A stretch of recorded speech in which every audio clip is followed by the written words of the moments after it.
TNL versus Passion UA, the Ukrainian derby of Tier 2 at the moment. You might be saying, what about Bait? Well, I think they may be a little bit of a tier above these days. Maybe they're a Tier 1.5 team after how well they did at the Major. But I really do think these two always provide a great show. And I can't wait to see it today. We're about to get live into the pistol. Incendiary and Nade for Onyx. Maybe toward B to delay a possible rush. These two have played against each other quite a lot and will know their tendencies. They are already slightly lurking their way toward the apartments. What a way for us to kick off here on Mirage. With the P250. What a pistol. Start. Oh, Onyx has missed that critical piece of utility. And it's an expensive piece as well. So that's going to mean that he's going to get run down. That is a rough start to the series for Onyx. Frustrating error to make there. And now the retake for Flyrax, Knifey, Dawy. Forcing their way back in. Going to be very, very difficult. That's a 1 kill back. But Topa, the in-game leader, of course, for this roster, is going to deliver. Dawy may get one tap himself. But now suddenly it's a 1v1 because Knifey has found Topa. And Demka from the back of the site. Always seemingly so reliable in the clutch. But Knifey spotted him out. Dancing with the sound cues, with the footsteps. But Demka will stay reliable. And it will be Passion UA to take the pistol. Yeah, cool, calm, and collected there, not over panicking, not over facing in any situation. Was Demka allows for Knifey to come to him and then takes the fight on his own terms as well. Plays the clock, forces Knifey into that fight and gets the job done. And Passion UA open up their account first here on their map pick.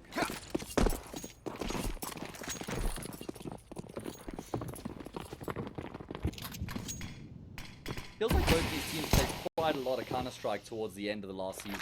They were both very busy, frequently playing matches. Pretty early start to the season for both of them as well. They both played a tournament at the start of the season. Of course, it was a LAN event for TNL.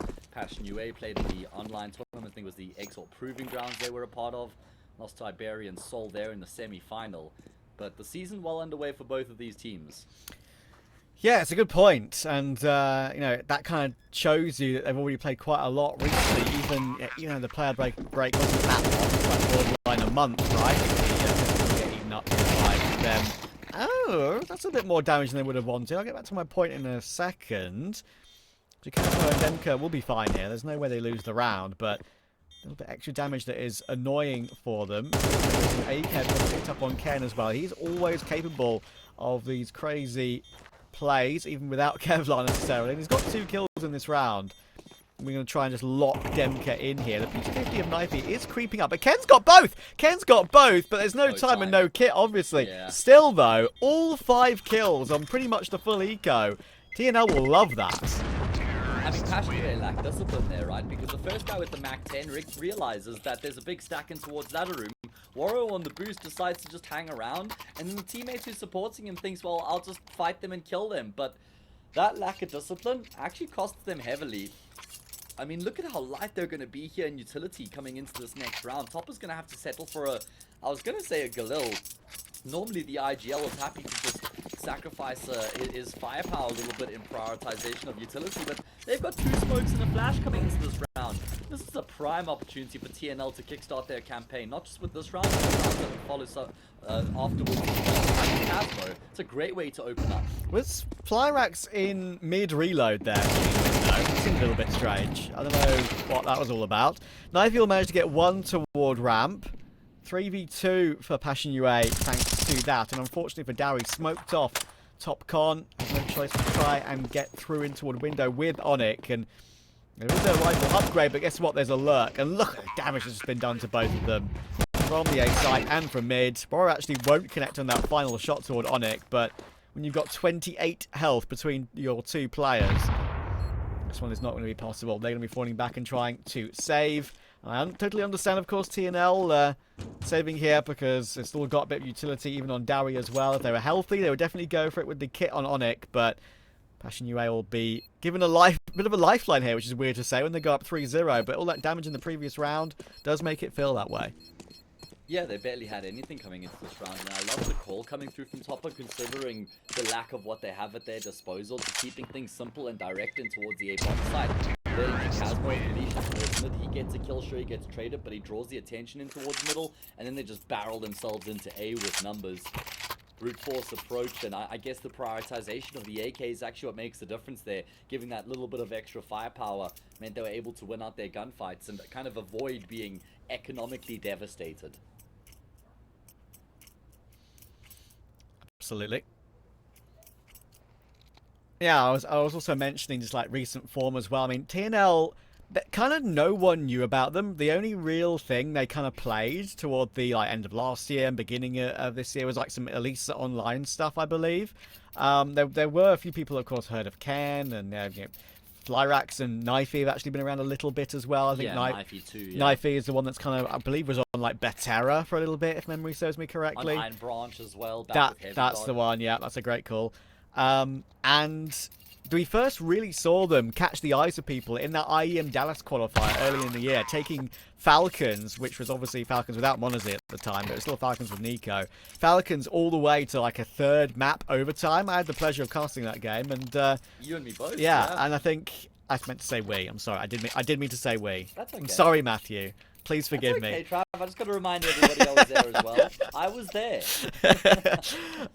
Yeah, we had the pleasure of casting that game. And yeah, that was a real fun one to watch. It took some crazy Falcons moments to actually pull them out of that hole. And eventually, of course, they did make Dallas and in the end had a pretty good run there. So yeah, TNL really impressed there. And they've kind of impressed ever since, to be honest with you, online and on LAN.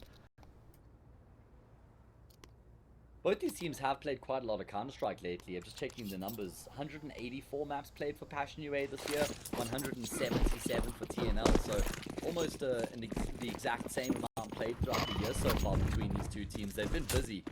Yeah. Full grind, right? And I mean, that's what you've got to do in Tier 2, especially in EU. I feel like when VRS are just so precious, you can't really miss out on a lot of these tournaments if your other rivals are also playing in them. Onyx playing behind the smoke, but he's already out of bullets, and I think them and Topper, between them, realised that very, very quickly. But there is more where that came from, and that's something that Passion UA aren't expecting here. 2 more players on the site, and it will help TNL to a 4v3. They're kind of stuck in the opponent's position as well, but Moro in that con lurk has dealt with Ken. That's a really important kill. Dawy standing tall, even though he's being naded down low. 22 health, gets 1 more kill. Jacazzo lifting, but he's whiffing a little bit with that Galil. And now Waro late on that lurk. Incon, who got that frag, now having to go through the apartment himself, only on 22 HP. Yeah, this should be impossible for him. Bombs in full control of the CT side as well. Got a smoke and a couple flashes to potentially aid in a bit in trying to get back into this B bomb site, but there's nothing offered here from TNL. And this is the problem when you're trying to sweep back into the B bomb site. There's so many different angles you have to just try and clear out. So many different little nooks and crannies you have to be worried about as well. Knifey just picks and chooses one of them, holds the line, gets the kill. TNL on the board, and although it did look a little bit, I guess, weird from Onyx, just spraying all of his bullets into the smoke and just leaving himself super vulnerable to the smoke push, there were still 2 other players on the B bomb side, and that kind of just baits Passion UA. Once they got the kill, they're thinking, well, at most there's probably 1 more player to deal with, but there's still a crossfire, and they just get picked off. They never really even got out of apps. Flyrax pushing top mid, so a nade in support, but there's a bit more firepower than maybe he expected. He gets damage only. Ken will do well to respond and get that 1 kill. But they do have these 3 rifles in play in this round, Passion UA, which is a very bold buy, and they lack so much utility.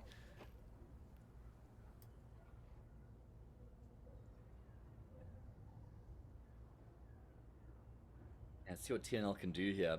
1 for 1 probably favors Passion UA, especially in this sort of a round.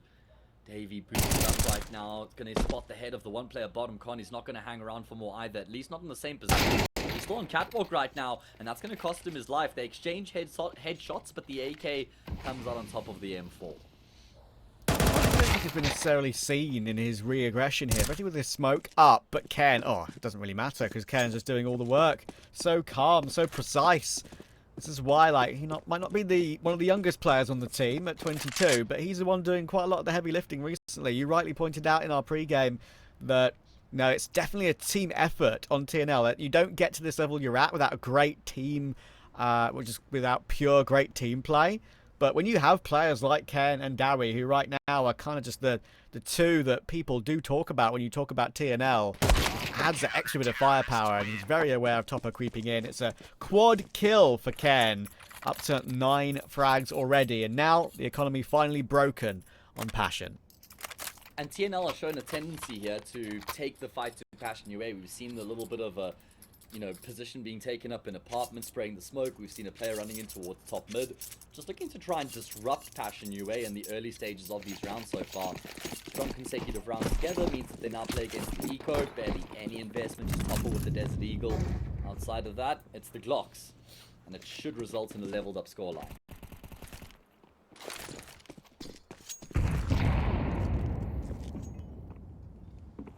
Onic will save his incendiary and won't miss it this time. He's on the pistol. Dawy will hear him falling back and try and get the frag through the wood. Flyrax fixes this one. It could be a bit dangerous, and there we go. That'll be why. Little block stack under. He's going to have some help though, and that help is necessary to keep him alive. Make sure they keep all 5 up in this round. 2 for Ken, 2 for Onic, and that is 3 apiece. These two locked together as we thought they would be early game here.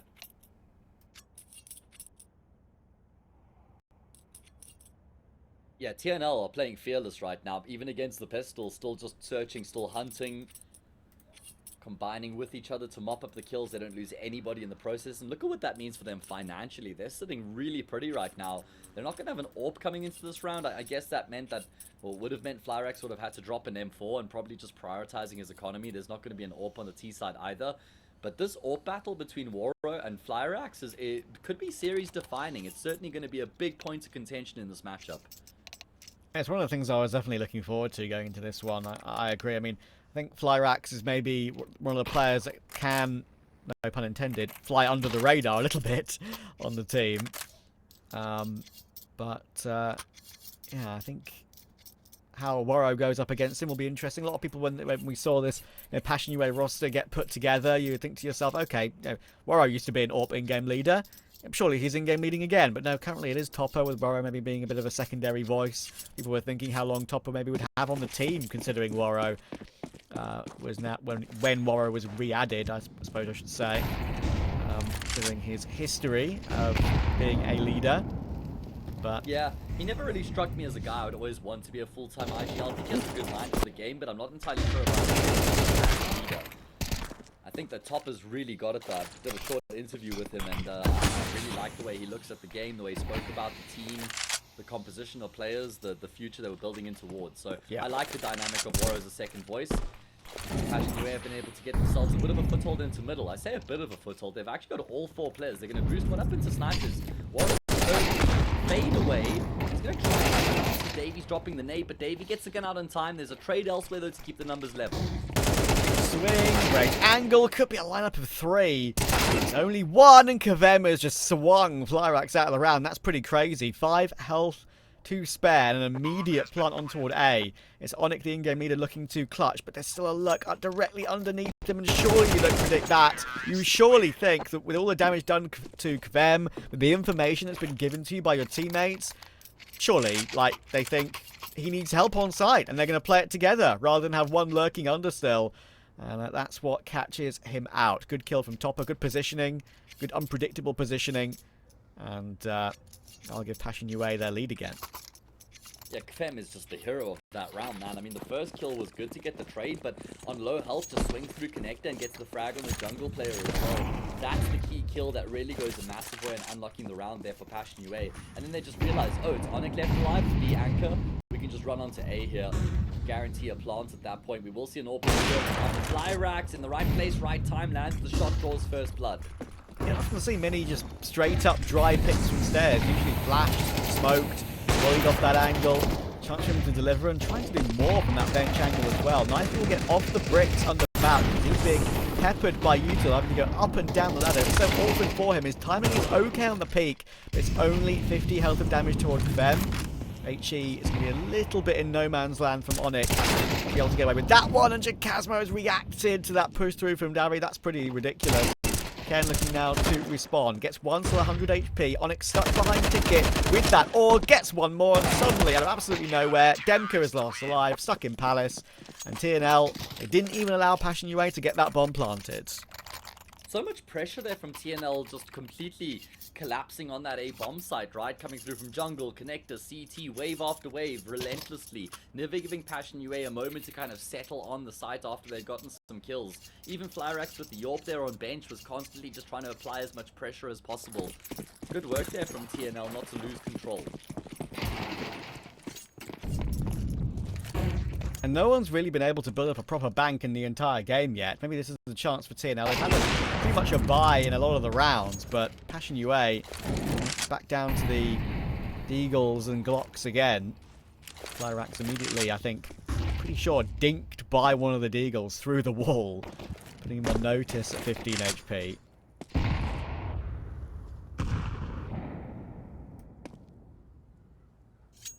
I imagine Top is just using this opportunity to relay some thoughts about what they want to try and get done in the next round. Nothing to speak of here, right? TNL in a really good position to get themselves a lead for what was the first time here on the map.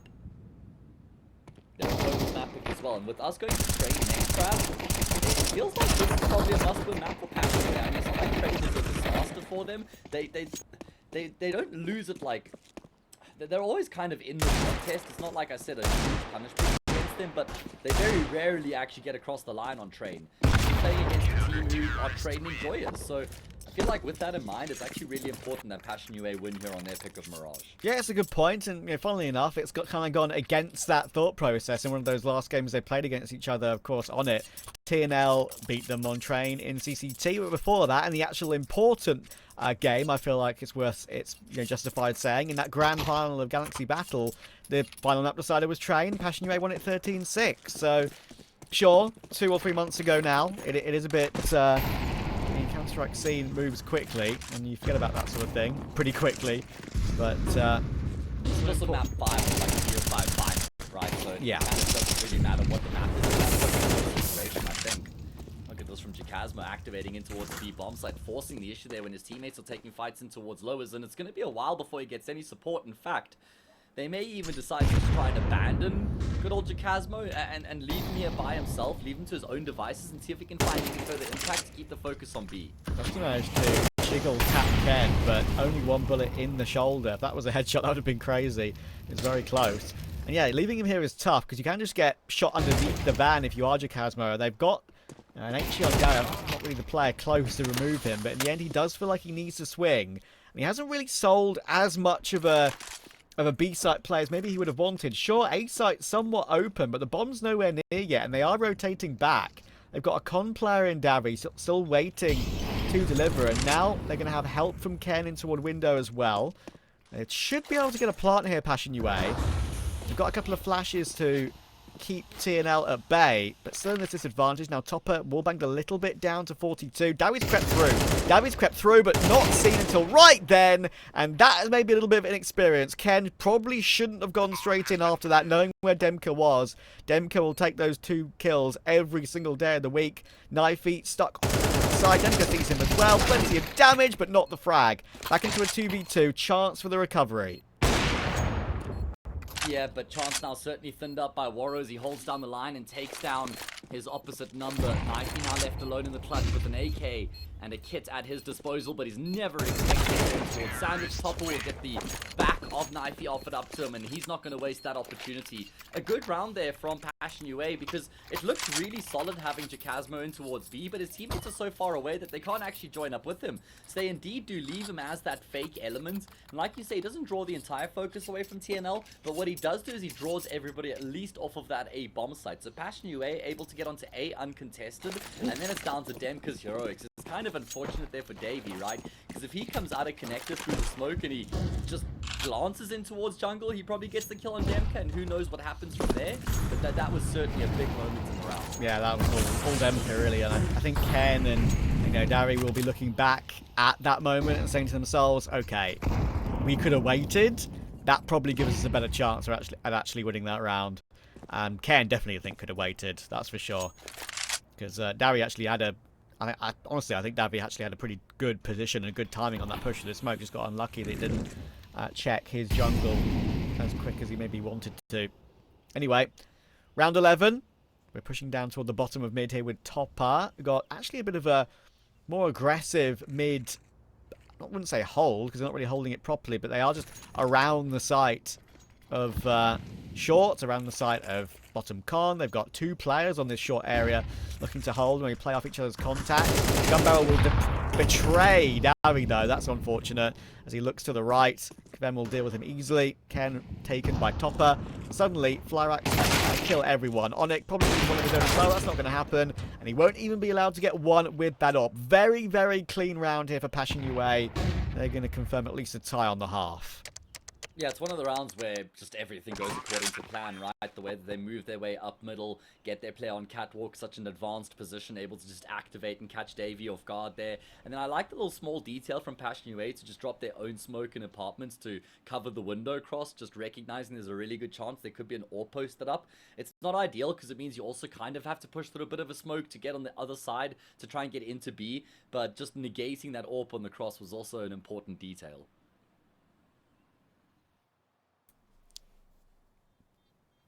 And now it's 6-5, and it's not like there's going to be much money in the bank for TNL.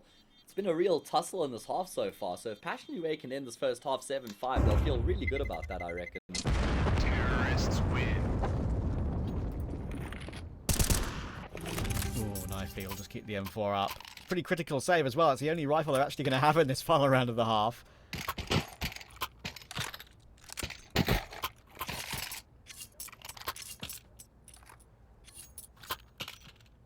Bringing up the double AWP here, Passion UA. Demka's got a spawn for it. We'll pick up the AK once he's done with it. It's quite funny though, because whoever had that second AWP initially was trying to throw it out of the map. And then they weren't able to, and Demka said, hold on, I want to take that in towards middle, I got a good spawn here. I'm going to post up on connector though. I wonder if he does go back to spawn to scoop up the AK, if he's going to commit to the round with the AWP.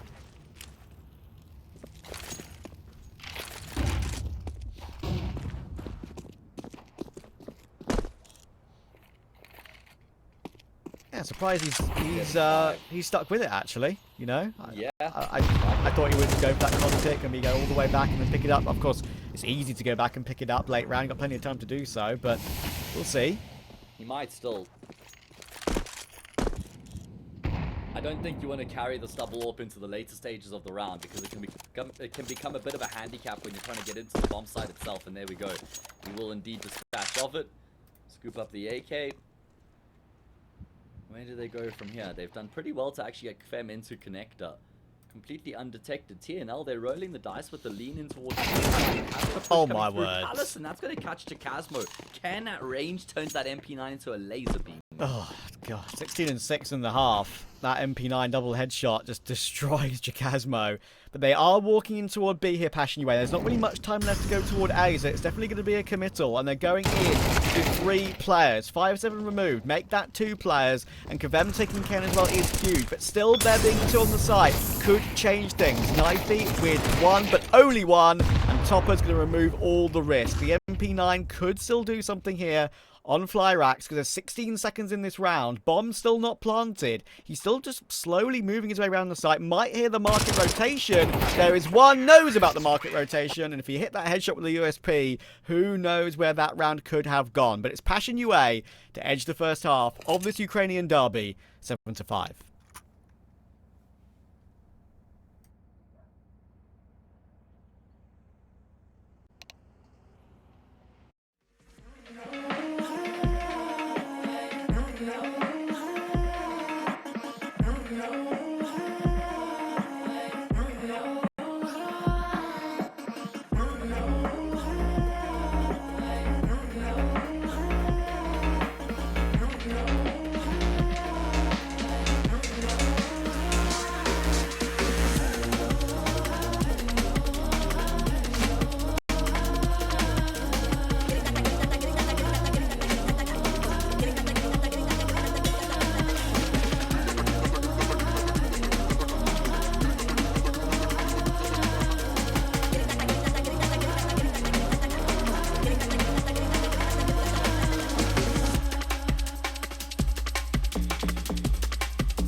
When the world is cold, you hear people say, gotta chase the dream of yesterday.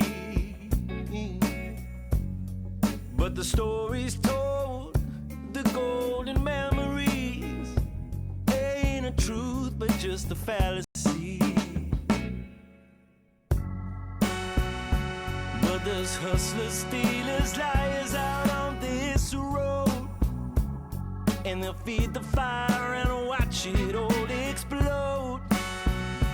Gotta put those flames out before we burn it down. Gotta plant new seeds in this ground. Don't let yourself be troubled or think on yesterday. Keep on moving, come on, don't stand in my way.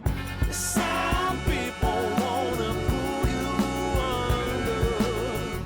Some people wanna make you cry. Some people rolling in like thunder. We gotta fight the feeling, we gotta do it right. If the hustle and grind breaks your stride, do your turn and blame the other side.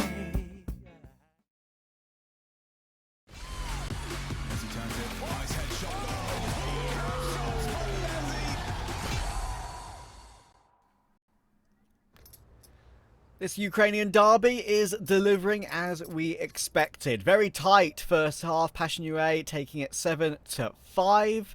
Really pretty happy with that. Many close rounds, many back and forth situations. But now TNL, we'll have to see what they can do on their T side. Yeah, like I said, I think Passion UA are going to be very happy that they were able to manage 7 rounds from that first half, considering how hotly contested it actually was. Let's see if it's going to be enough, though, as they now shift into the CT side, like you say, TNL, with some focus in towards middle, just trying to draw attention away from that B bomb site, and they've done a good job of that, because at the moment the catwalk player is in ladder room. That's left a lot of vacant space over towards B, and TNL, they're about to figure that out. Yeah, it's going to be awkward as well. Sure, they might have a defuse kit on topper, but that's already being tagged down a little bit over on the A bomb site, and now removed, put on the ground. Onyx selling a pretty sick fake right now. Them going toward ladder as the actual closest responder, really. He's being kept occupied by these two players in mid. Not by Onyx anymore. It's a lovely tap. And a slightly, I guess you could say, even more difficult tap on toward Knifey. I mean, he got Goosh just before that.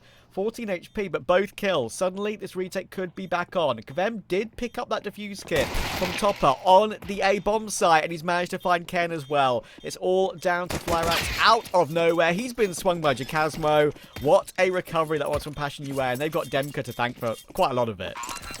Yeah, I mean, they make it look so easy, though, because it was looking quite scary with TNL going in towards that B bomb site, but yeah, just really good shots being landed, good awareness, good movement there from Passion UA in terms of how they transition from middle back into B there, not getting caught off guard. Of course, TNL do get the bomb plant, which is going to enable them for the force in the follow-up, but if they lose this, they're staring down the barrel 10-5 before they get a gun round going.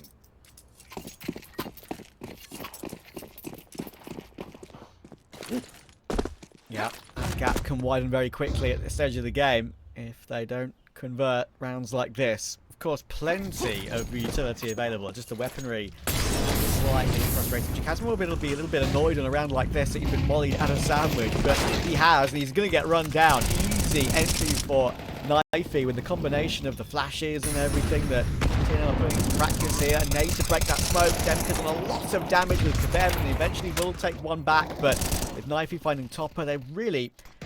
It's weird to say when you've got a kit in play here for Kvem and the smoke as well, but probably should be saving from here. It's a tough call, 3 versus 3, like you say.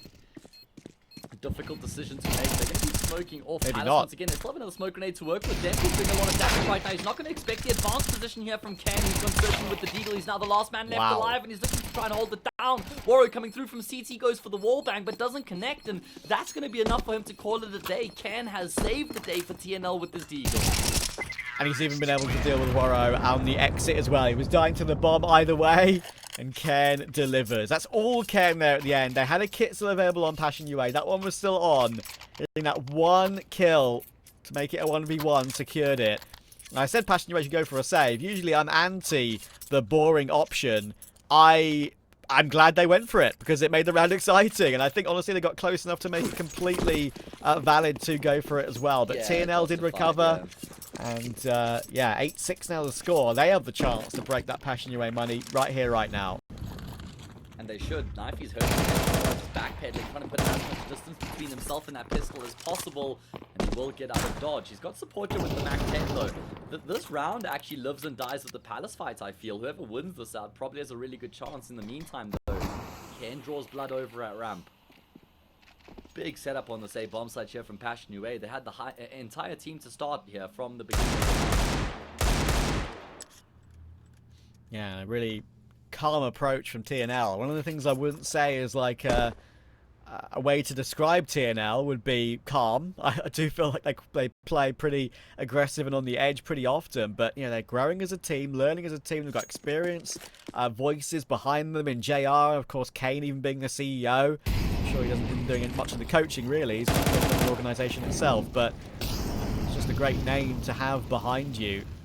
Topa under the balcony here with the 5-7, really the only point of contact left. To find a way to get multiple from here. He's been tagged down to 10. More damage done from the TNL players, but there's a bit of a flash there to blind up Ken. Somehow he survives. And TNL survive with 4, which is excellent, knowing that they probably should be surviving with 4 or 5 again in this next round. I just like how much composure they had in that round there, Trav. Not overplaying their hand, not overstepping or overcommitting, giving time to the mid player to wrap around and join up in the equation as well. It was just good composure, and I agree with you that they generally are quite a chaotic team with a lot going on, but I feel like they're pretty good at least like organizing their chaos, like keeping a level of composure in and amongst the chaos. I think that's something that we've seen an improvement on as time's gone on with this roster. Here's a stack. To the naked eye, it does look chaotic, yeah. but if you just like walk around, you can see that there's good there's like a buddy system in play if they need to trade. There's always some sort of a plan. It's not just like random chaos, you know. Ken will manage to deal with the last as well. 3 kills. I will give him, you know, I won't give him all of those 23 to 8, because I do believe at least like, pretty sure like 6 of them have been ecos, but you know, someone's got to get them. Someone's got to get them. And he noticed that they were playing a stack underneath the balcony on Palace very quickly there. So 8 all locked together as we thought they would be. And Passion UA now their first buy on the CT side. Proper buy anyway. Unfortunately, Orpless. And Morrow hasn't had the best of games so far. So a little bit frustrating for him. Important round for the CT side here. Oh, absolutely. I mean, Passion UA, it feels like they've been in control of Mirage throughout the entirety of the map so far. If they lose this map down here, though, that kind of starts to wane. And there's going to be a lot of pressure with the third hand on the A-bomb side. It's a lot of here. The Mac-10 drawing the attention away from Warrow will at least be able to find a kill. There's no jungle smoke, but that's no problem for TNL. It's the Deeg in on the action. It's a flurry of frags, and TNL all of a sudden have full control. And that's what they can just do to you. Blink your eye, click your finger, whatever length of time, 10th of a second, the round's gone. And Topper hasn't really got anything to save but the M4, so he's going to try and stick around and just look for some kills, I think, really.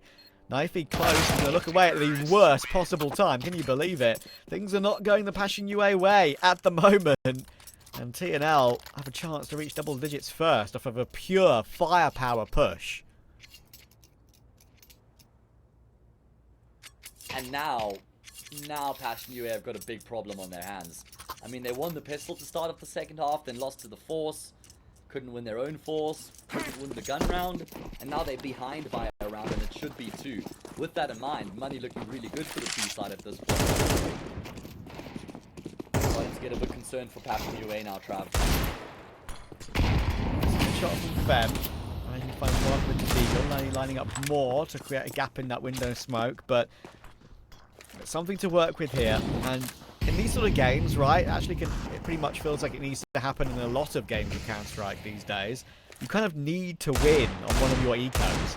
You need to win on one of your half buys to give you a re-injection of cash to feel like you're really in the game at all. Yeah. Rather than just winning the It gun happens rounds. so frequently these days, right? Yeah. It's actually a point I wanted to make when you were talking about Ken and how he's gotten a lot of eco kills.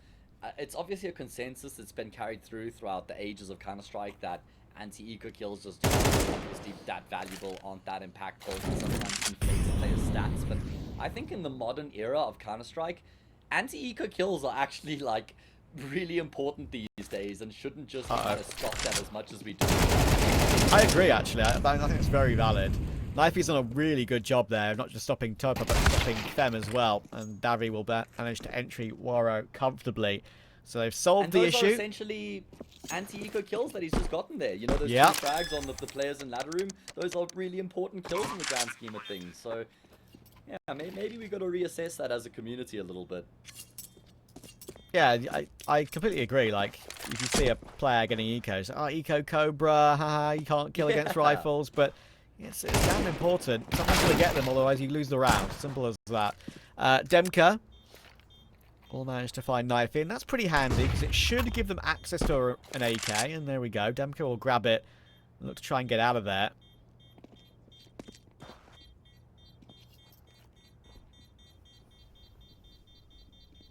And this is where we start to hover our hand over the panic button for Passion UA.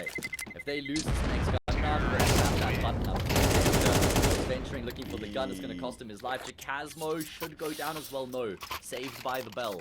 But like I said, Trav, this is the round for Passion UA. If they lose this round here, it's a very concerning stage of the map indeed. I want impact from Waro 2K immediately. There's no other way of looking at it, really. Had a rough game. Finally, he's got his AWP out on CT side.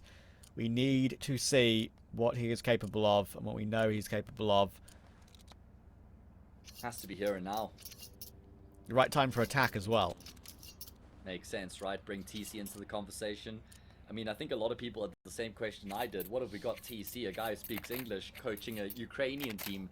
But I remember when we did a little short interview with Topper, he mentioned that they do sometimes in practice communicate in English so that they can try and give TC an idea of how they're communicating and maybe how he can help them and he can understand them. Yeah. And then in pauses they speak English, like the Devil Walk effect when he was coaching Bad News Eagles as well. So obviously I feel like his impact in the middle of a game is probably fairly limited. But these guys can all speak English. I think they've all played in like English-speaking rosters. Oh yeah, outside of Chicago. Exactly. I mean, Waro Waro, Demka, and Kvem especially, right? I mean, like Waro Waro and Kvem most recently playing for Onapixel's team at that RMR, right, for Drillers. So that was a mix. It would have almost certainly spoken English. So yeah, Demka on Monty for so long as well. So it makes total sense. It's not going to be a massive hurdle for them. Anyway, boosting toward window maybe. We saw Thatcher having fun with this over the last game we saw yesterday. Crazy match on Mirage. Flyrax could have a great play here. Always looked away. Can you believe it? Onik had actually made his way up towards Connector as well, though, and he takes Kvem and Jacasmo out. They might lose the opening kill, but they had so much progress elsewhere that it looked easy. Well, I can't believe how quickly that round has crumbled for Passion UA, because Flyrax had definitely missed the trick. He should have heard all the footsteps. He should have had the clue that there was someone right outside the murder hole. But he gets caught off guard. Doesn't really matter, though. There's a flurry of frags across the board for TNL. They just run over Passion UA, who are now going to empty their pockets and buy everything they can afford. They're still yet to win a round here in the second half outside of the pistol. I think it's important to mention as well, in that particular round, damage in mid, team damage in mid as well, but they're just running over them right now. Kvem given no chance. Like, Flyrax may have whiffed his line on that, or got bad timing in that push toward window and then by extension in toward murder hole, but he heard so many of the rotations. Like, he could hear so much going on. That was the main thing that allowed Onik to walk up and just catch them as they were all coming back. True. Yeah, Onik did so well to activate and find the space as he does. Demka going through lowers is going to get caught off by Ken. I love this from TNL. There's a lot of pace at the start of the round, but it's just to get into these advanced positions, and then they just remain posted up on angles. And they knew that Demka had dropped down to lowers ages ago, right? They knew they had him locked in, so that's exactly what Ken was waiting for. He's 28-9, Travis. We've only played 19 rounds currently in the 20th. Topper is going to hear all this. Might have to take a gamble and push to a smoke here because his teammate Chikazmo is down. It might all be all on Topper to save this entire map. They need this round. It's a 2v5 and it's just being watched by Flyrax. There's no way in.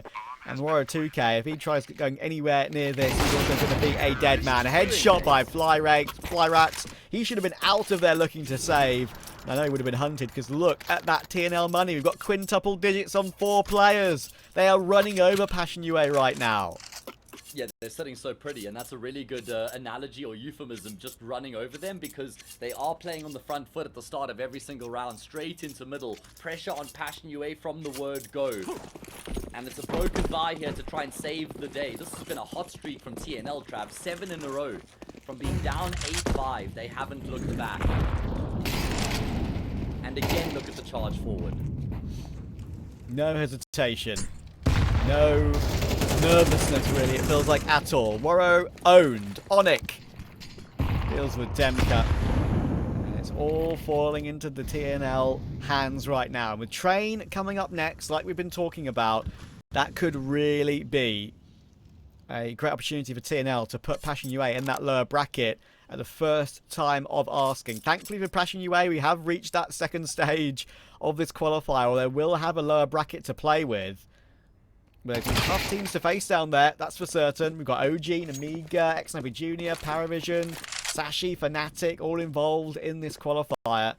It's not going to get much easier.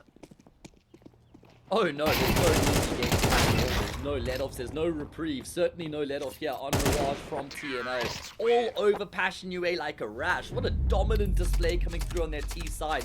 Everybody standing tall and giving Passion UA a taste. But Ken in particular, he ends the map with 29 kills, 21 rounds of Counter-Strike played.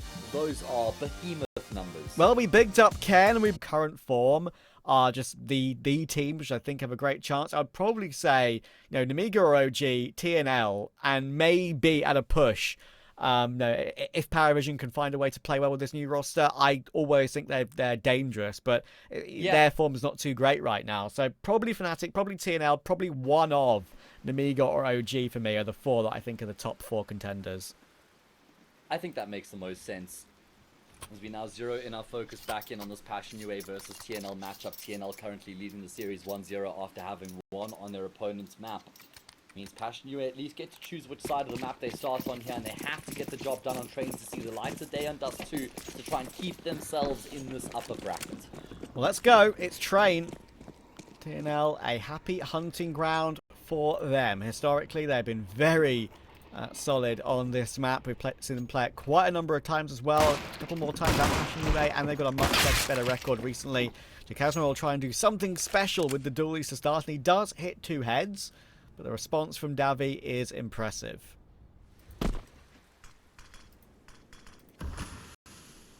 Plenty time left to try and play within the round here for TNL as well, and Demka's going to go searching in the meantime, just push through Ivy. He's got to move on, and actually almost gets a little bit startled as he comes across one of the TNL players who are actually going to go back and take the space that's been afforded to them by Demka falling back. Oh, did Demka see an arm there? Well, he's definitely seen one now, and unfortunately, he won't be seeing too much for too much longer, because he's just taken a bullet to the eye. That's gotta hurt. How on earth did they dink him there, though? That's an insane shot that was landed. Warrow's in a really deep position. This might not be read into by TNL. Never mind, it has been expected. They're just covering all their bases. Dink, then frag. Demka chased down. It's just Topper left remaining. They now know where he is. Onic on a swivel turns 90 degrees and just lands the instant headshot. What a way to win the 3v3, Trav. That was just, again, the pure, just expertise on the aim from TNL. It's what they've got in their wheelhouse. And, you know, I mentioned their recent record on Train as well, right? I mean, having a pretty decent percentage, 63% in 19, where Passion UA only 29% in 17. Passion UA do struggle on this map to find wins, even though some of them have been pretty close, you know, 22-20, 16-14, some 13-11s, but, you know, they're losing to a pretty... couple of maps they've lost against a much lower level of competition, I feel like. And if you look at TNL, they've still got a great percentage win rate, despite having lost 5 in a row in June to BC Game, BetClick, Static, Wild Lotus, and Alliance. And a couple of those being on LAN at that Glitched Masters event, right, as well, which is the you know, ironically, the event which I was kind of talking about earlier, right? So, yeah, I think they've just been looking so damn good despite that loss streak. It shows historically how many maps they've won train on in a row. Yeah, they've kind of been able to figure it out. They've certainly course-corrected on train since that streak, because it's not the most flattering names they were losing to either. And Passion UA, they're still trying to course-correct. I mean, it's a map that they haven't really gotten going at all since the integration of this team, since the formation of this roster.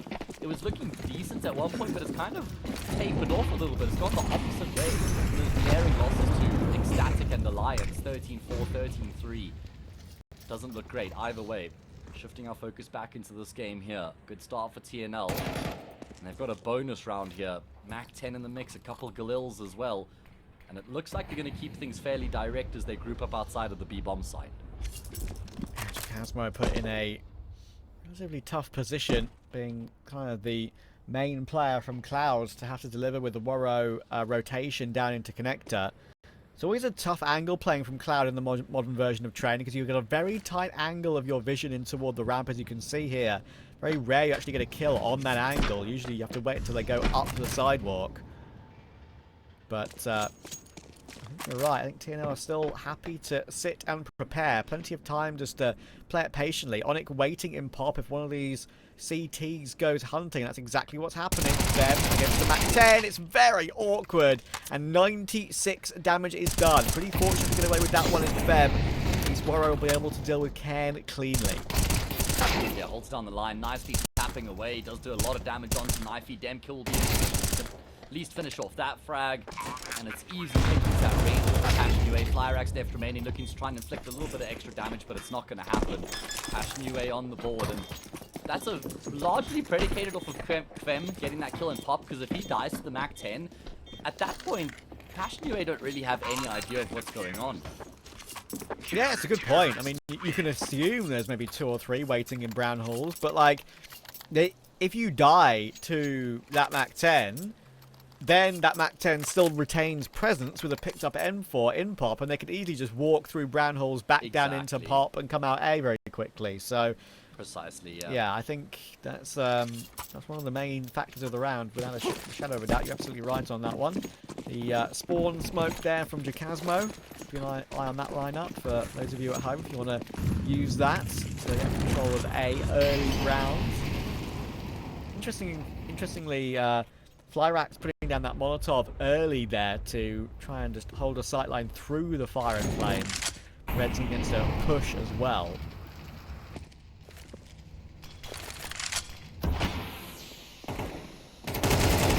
Job to do in towards the top as he can. He gets ahead of the smoke, continues to force the fight. Demka will be the first to fall. That's going to be a lot of space afforded to the T side as a result of that kill with plenty of time on the clock. Look at Ken. Continues to wrap around. He misses the shots on Worro initially, who will go back and punish. Ivy totally taken though with Davy's position. They've still got the trump cards in this round, it feels like, for TNL. They've got Topper rotating in toward A now from connector. Jacasmo holding in window, but they are, by extension of doing that, have left the B bomb site pretty much completely open, and Jacasmo is worried about them just walking all the way through. All he can really hold is a defensive angle. Davy's still lurking at the back here as well. They could just go for a double swing from Con to try and have a look at some information, but in a 3v4, smoked off now. That smoke is the decision made to fall back and save. Will they be able to get past Dawy though? Kvem won't. One more player removed. Still pretty healthy as well at 98. No issues there. So TNL once again get control and make the right decision with that control. I feel like brute force was the theme on Mirage with the success of the side. Here, in this round, it's finesse. It's just really good, smart decision-making, right? With all the emphasis that they put in towards Ivy, all the attention that they pull towards that part of the map. They force a rotation out of Jacasmo back in towards A as well, and they recognize where they would have created space as a result, and they just walk down ramp trap. They don't give any cues away. They don't throw any utility. It's just contact all the way into the bomb site, and as soon as they plant the bomb and smoke off connector, it's just straight up round over. There wasn't even a chance for the retake.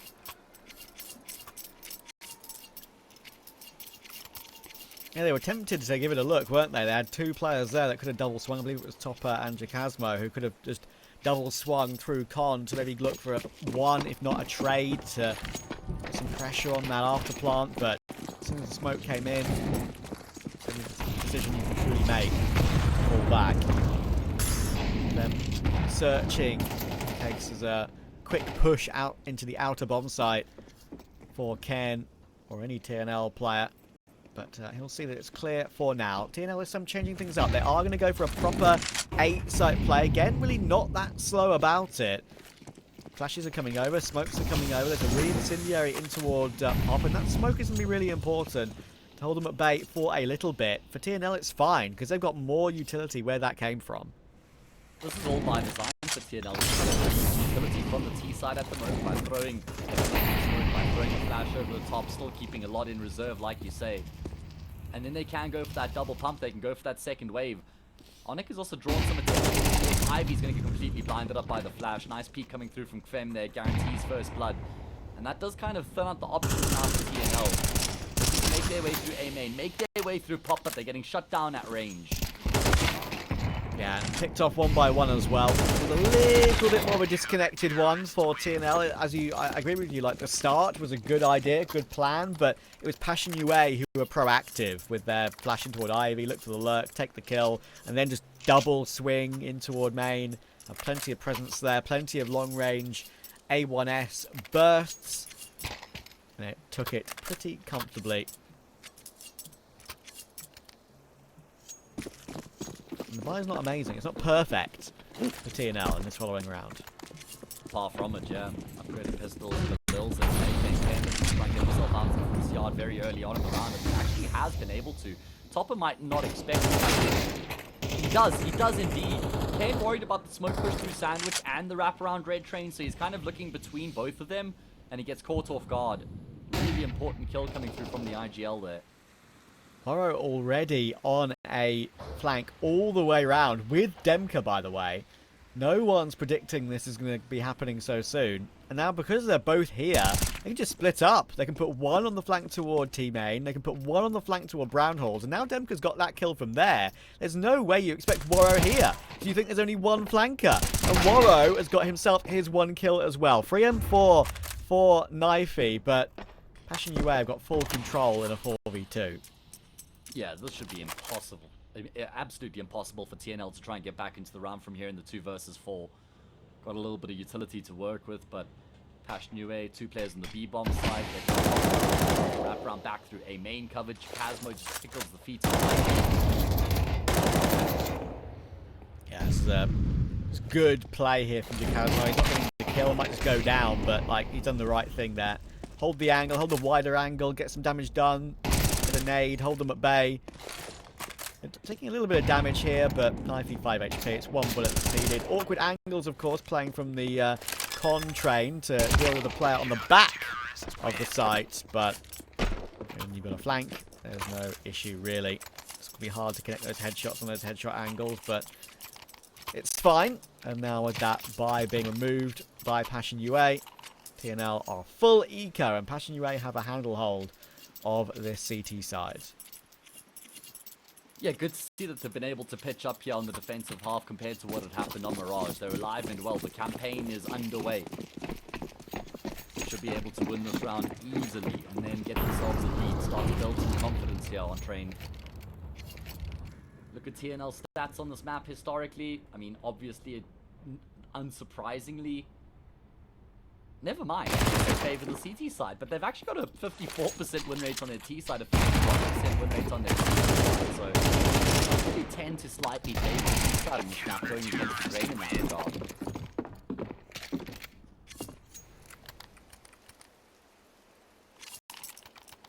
Yeah, it's one of the things between these two, right? Is like I'm pretty sure there won't be many secrets between them in their map pool, really. It's all about innovating and just doing the things they've done before better as well, more importantly maybe. Because they will have played each other a hell of a lot, probably practiced each other a hell of a lot, even played pugs together for a lot of these players, right? Oh yeah, I mean, I don't think there's any history in a lot of these players having played on the same team. No. They won't know each other very well. And that looked at what they played before, honestly. Looking forward with the MP9, much of a fan behind him, just kind of gambling. All almost just kind of gift up an opening kill, which is something Passion UA haven't done yet in this half, is just lackadaisically gift up an opening frag like that.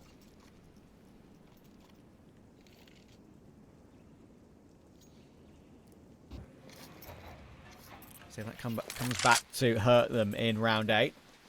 Bomb grouped up in main here. Kvem is holding from, I guess I would say, a normal position at this stage of the round, but he does have to worry about 2 separate angles, and a jiggle could be the end of him if he's not careful. That smoking toward Pop, it allows him to push a little bit more, and the timing is really good on that push-up. He's not been traded either. It's a great reaction to find Dawy. That's pretty crazy from Kvem. That's what he's got. That's why he's picked up. We've known Kvem has been talented for years. Ken? Well, he gets a kill back, though. Hang on a second. It's completely fallen apart. All of a second, I'm talking about how Kvem's recovered this one. And Topper needs to clutch with 22 health. 1v2. Flyrax 29. Onyx 54. He's got a kit. He can afford to take his time, but they're already in good after-plant positions. I mean, I can't believe how TNL have just so seamlessly gotten themselves in this really good position that they're in right now. Topper is chasing Ghost. He's trying to find somebody might be out and available for a fight here, but TNL have just bunkered down. And Topper's taking a lot of time. He's now trying to clear out Connector, hoping that there might be someone nestled into a corner. Onyx has smartly gone the entire way back into the B bomb site. Eventually will re-emerge, get the job done. That's a really important round 1 for TNL, and a really impressive way that they win the round as well, because they didn't have much going for them, right? Fem had kind of stifled the attack down to the 3v3. They had to just post up on angles and then just win out those key gunfights, which was kind of offset by Kane and Ivy.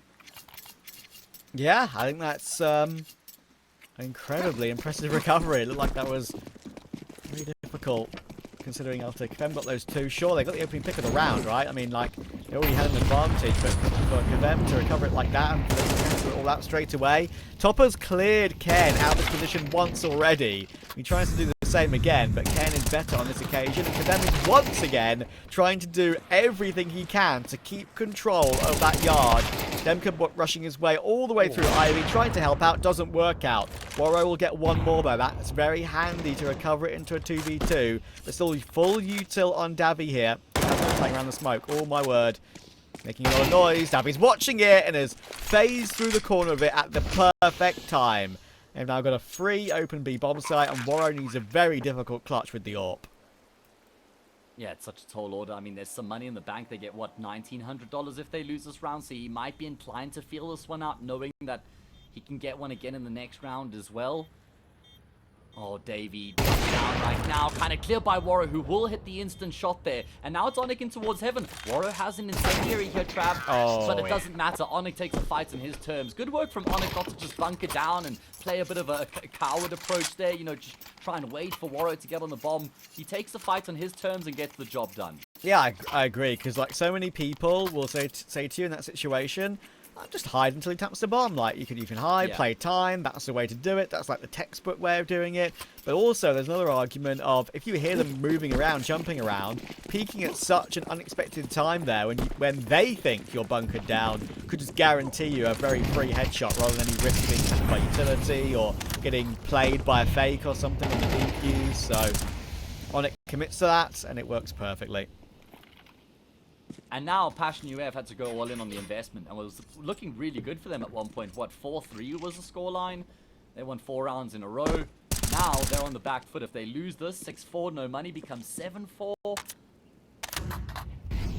And we flipped the script quite quickly at that point.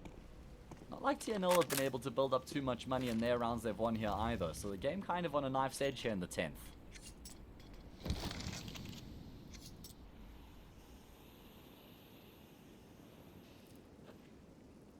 I think 5 on T for TNL is already pretty respectable as well.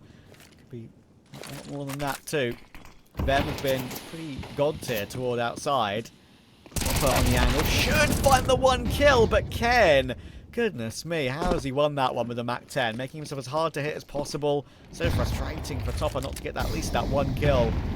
Burrow from Con playing on top of the box, having that elevated sightline past the Olaf position on it, creeping forward, and Warrow flicks down for it. Excellent kill. And with a couple more coming through as well, it's making it difficult for Flyrax and Knifey to get back into this one because they have got no utility left between them. Bomb dropped somewhat in the open as well, but they've picked up a smoke off the ground and found Jacasmo. Knifey knows it could be a backside player, but he's looked away, worried about a different position at the worst possible time. Now Flyrax, very difficult clutch, will miss the flick. Demka finds a critical kill. Good recovery from Passion UA after losing that first frag. Yeah, something they've done really well is that they've been really keen to just rotate numbers into the A bomb site, and TNL haven't been throwing too much misdirection into the mix, so these rotations have been really well founded from Passion UA, always having the extra players there to try and stack up the defense. Warrow there, Jacasmo there as well. It did look a little bit almost like awkward at one point where they might have just been tripping over one another, but they make it work really well. Smoke there from Jacasmo means that A-Main's not going to smoke the start of the round, and TNL, they're going straight through with the flash. That was a costly. Oh no. Yeah, not just the first kill on Fem, but the extra dink as well onto Aurora, and suddenly it's looking nervous. Jacasmo, though, using the MP9, as you so should. W key, AD, make yourself hard to hit, and that one play is kind of relax things a little bit here for Passion UA. Warrow still low, but they haven't got any utility left on TNL now, and only a Tech 9 and a Galil.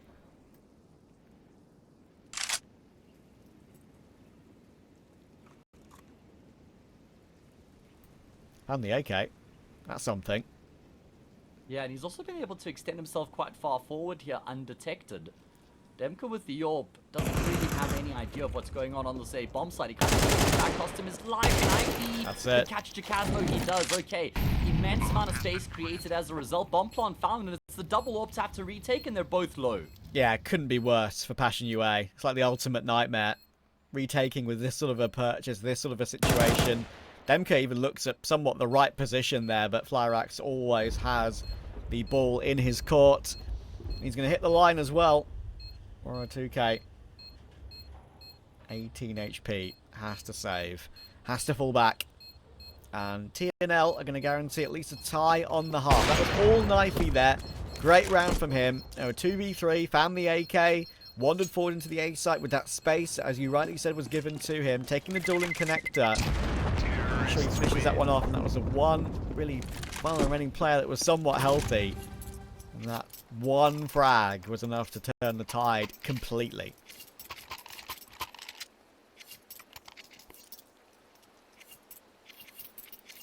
I thought TNL had kind of blundered there because they also left the bomb in spawn all the way deep into T spawn, not just outside of A main. So even once they'd gotten out into A, someone still had to go back and pick up the bomb. A bit of an oversight there. But then that space being taken works out. It's not like anybody for TNL is having a crazy pop-off game. No one on the server really popping off in a big way. Laura topping the charts with 12 kills to his name.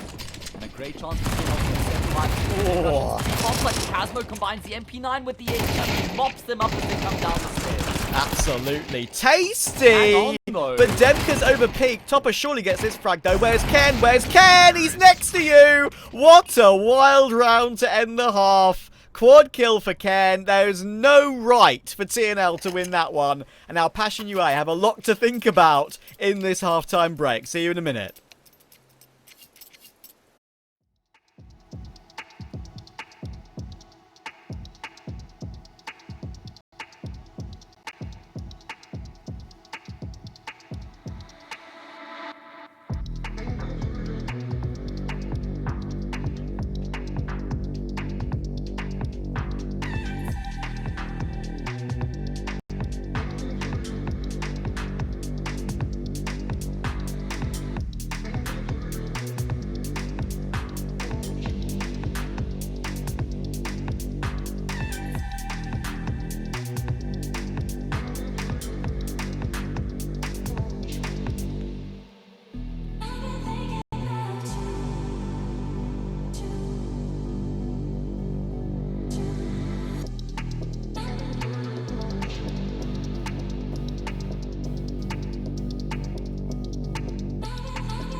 TNL looking super solid at the moment, and the end of that half, seeing Ken play like he was playing, you know what, I mean, that's why we talk about him. That was some stunning work from Ken. I had no idea how he went about it as well. It's like everyone just overpeaked from connector, just kept getting the frags on the tray. Demko couldn't finish it off with a 5 or 7 at range. Passion UA think that surely we'll trade him eventually. Surely we'll trade him. Surely Topper's going to win the clutch on the flank. Nope. Ken wanders through the smoke, gets the kill on the side, and suddenly TNL are on CT, the favoured side, with a 7-5. Yeah, we had a 7-5 half for Mirage in favor of Passion UA. They lost the map 13-8. This time it's 7-5 with TNL, and like you say, they go to the favored side of the map, and Ken is back at the scene of the crime, Trav, towards Brown Hall. Direct in this view, he's going to be able to peek out. It's a fantastic flash, and arguably probably should have gotten a bit more out of such a good flashbang.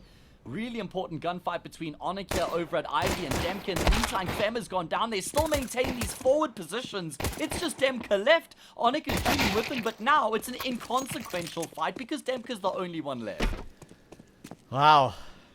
There's no hesitation. This is what this TNL team can do to you. Push you back, make you feel nervous, make you feel like any move you make could be punished. And Ken just goes for his peek, gets a Dooley's headshot, falls back. Utility set up. And, it was too much, even that flash. Sure, I actually kind of agree with you. Flywax could have definitely got another one, but in that sort of situation, you want to guarantee your one. In the end, he gets his 2 to finish off the round. Demka will drop 8-5. Passion UA, no plant. And if they force spy here, that would be a bit of a death sentence, I feel like. Yeah, they just don't have that luxury. They don't have that option. If they had a better position in the scoreboard, maybe you could kind of justify it, but not when you're down 8-5. T-side train, that next gun round is a must-win round, and you want to try and get it on the table as soon as possible. But TNL, it seemed like they just kind of power up as the game goes on, Trav. Now we can see Onyx just a USP, looking to save some money, maybe so he can drop the AWP for Flyrax going into that next round.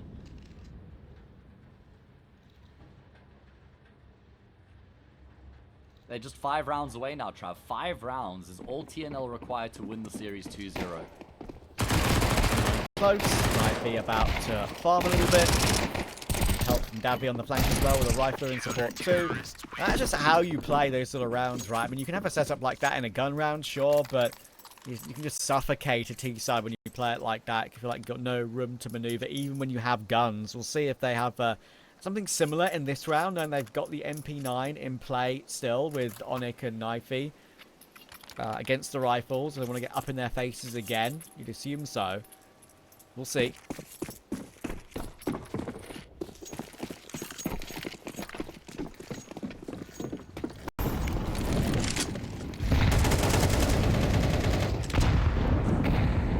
Such a big round here for Passion UA, and it's not like they have the amount of utility they would ideally want coming into this round either. And with there being so much weight on this round, and so much weight on this round for Passion UA, that is not ideal at all. Yeah, I always love to see when teams fall back on these sort of rounds, Trav, where you have to win the round. Topper's going for the wall bang, but that gives away his position, and Davey says, don't mind if I do. Every single thing that Passion UA do is just met with something better by TNL. That is ridiculous. Onyx pushed up toward Ivy, jiggling the off angle. Demka doesn't expect that. And fall back with his life as well. 5v3 intact.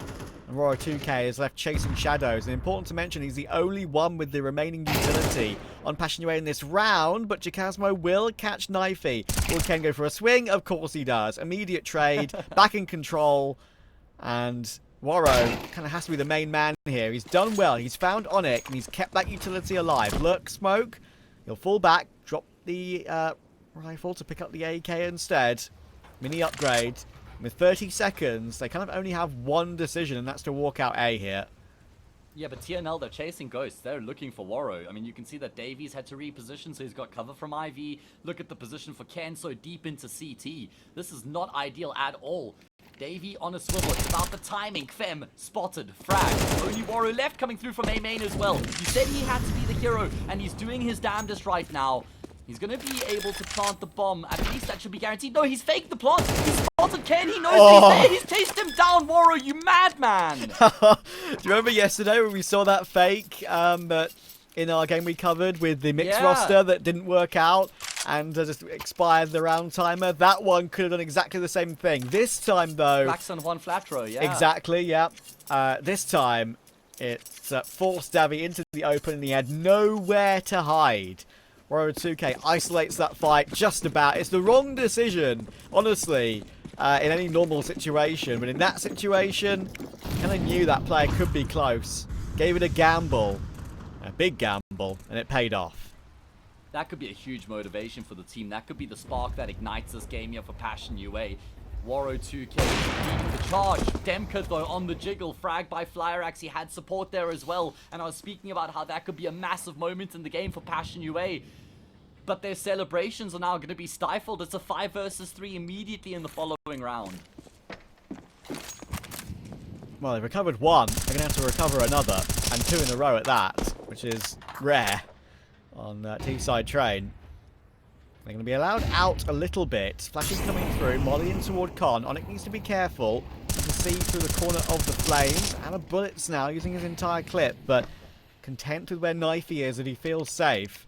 Bomb will be allowed to go down. There is no utility whatsoever on the retake. Okay, they picked up 1 smoke on Cairn. But that's it. There's actually no kit in play as well. They need to make sure they hurry up on this one, and that's why it can go awry. Topper's found 1, and Jacasmo has brought it back even. He's found 1 more headshot as well there before FlyerX trades him. That's wild from Jacasmo, but it's all now down to Waro. They're quite a way away from the bomb still. That could come back to hurt them, but FlyerX has hit the headshot. Orp picked up. Diffuse will be coming through. I think they've got time. 10 on the board.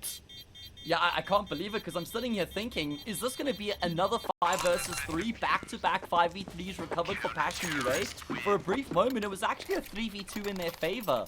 FlyerX gets the trade and then Ken. I mean, who else but Ken? He seems to stand tall whenever TNL require a hero. And he delivers the goods here again, Trav, and look at what that does to Passion UA's economy. Even though they get the bomb plant, they only had $1,900 injected into their account. So they're going to have to eco. And TNL draw closer and closer to winning the series 2-0. What a performance from them so far. They're solving the problems, and when they're not solving the problems, it feels like to me they're just having the right answers already. They've got a cheat sheet for how to deal with Passion UA. Oh, that's a bit of an overpeak. Yeah, that's one step too far. Like 15 steps too far, because that's given the AWP to Casmo here as well. Oh, Knifey, he knew. I have to try and get this AWP out of his hands, but it's going to require a peek into the AWP. And he comes out on top. Does he try and cycle the weapon away now, perhaps? And Waro knows he wants that AWP so damn badly. Made not to break the smoke open, but rather try and blast that AWP back. They are trying to herd it away somewhat. But 3v3, Waro can push forward and maybe look for something on the ground to work with. But I think he's going to have to stick with the Deagle, and he's seen 1. There's a player directly underneath him, though. That's very hard to deal with. Nicely judged headshot, though. But once again, close toward heaven. Knifey, he'll drop off. He'll play hidden this time and wait for a rotation from Dawy. But Passion UA doing the right thing, going together toward the big bomb site, trying to tap down Knifey. Knifey doing a little bit of work on that damage, and now look at the damage to Topper. He's got no armor, by the way. He's pretty much stuck behind the bomb train and behind Thomas Trey. Oh, Kvem, hit the headshot on Knifey. Suddenly, it feels a lot more relaxed. Topper's in a 1-dig, and that could be a Passion UA lifeline.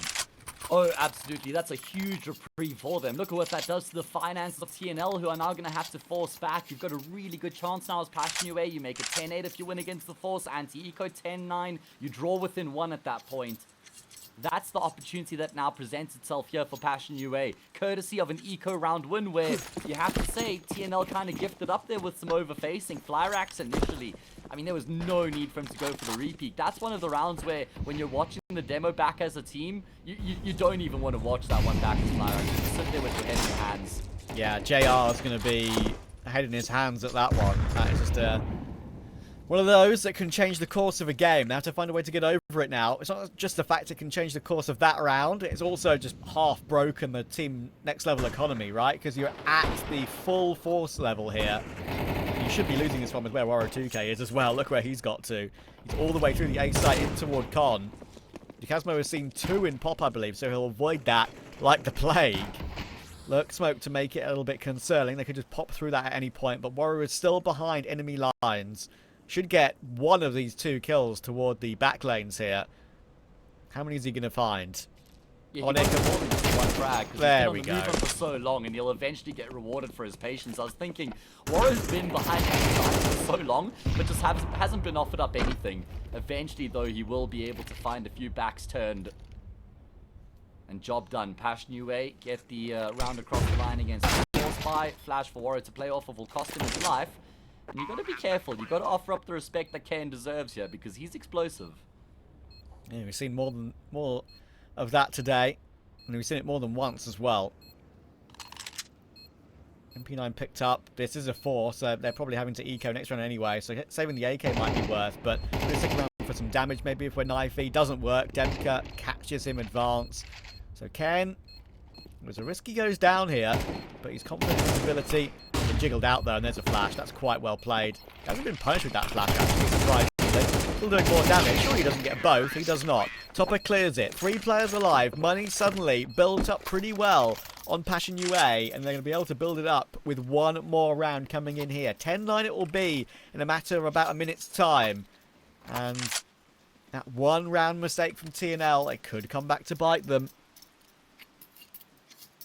Yeah, TNL are going to be kicking themselves that they weren't able to win against that eco. That would have put them up, what, 11-6, I think? So it could be massively costly in the grand scheme of things, but they're still in the lead, they're still ahead, and regardless of what happens in the eco, they will still have a 1-round lead going into the following gun round. But Passion UA showing some resolve here, Trav. Yeah, I'm happy for that. I wanted to go series between these 2, I didn't want to 2-0.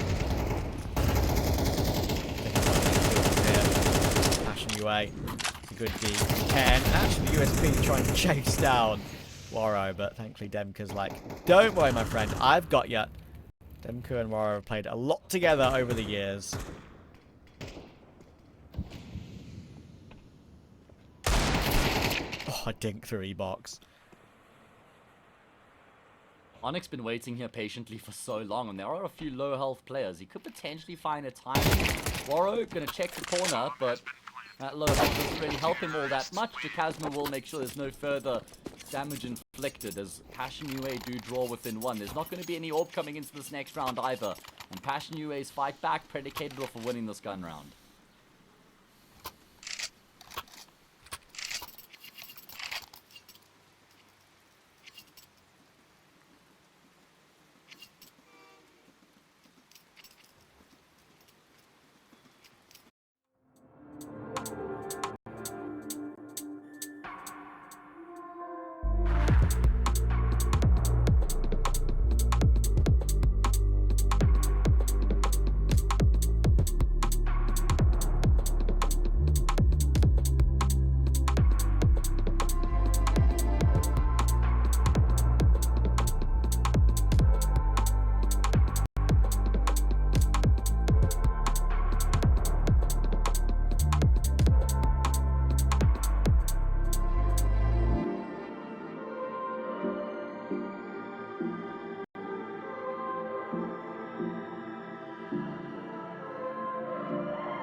moment's right, when the moment's right, you see me. Fending out the fire, fending out the fire, always. Bring me on, then I can be whole now. Bring me on, with just your candlelight, with just your candlelight, with just your candlelight, with just your candlelight. I don't wanna fight, I don't wanna fight this evening. It's just only right, it's just only right for me. Gave you all I got, gave you all I got, believe me. Gave you all I got, gave you all I got, you see.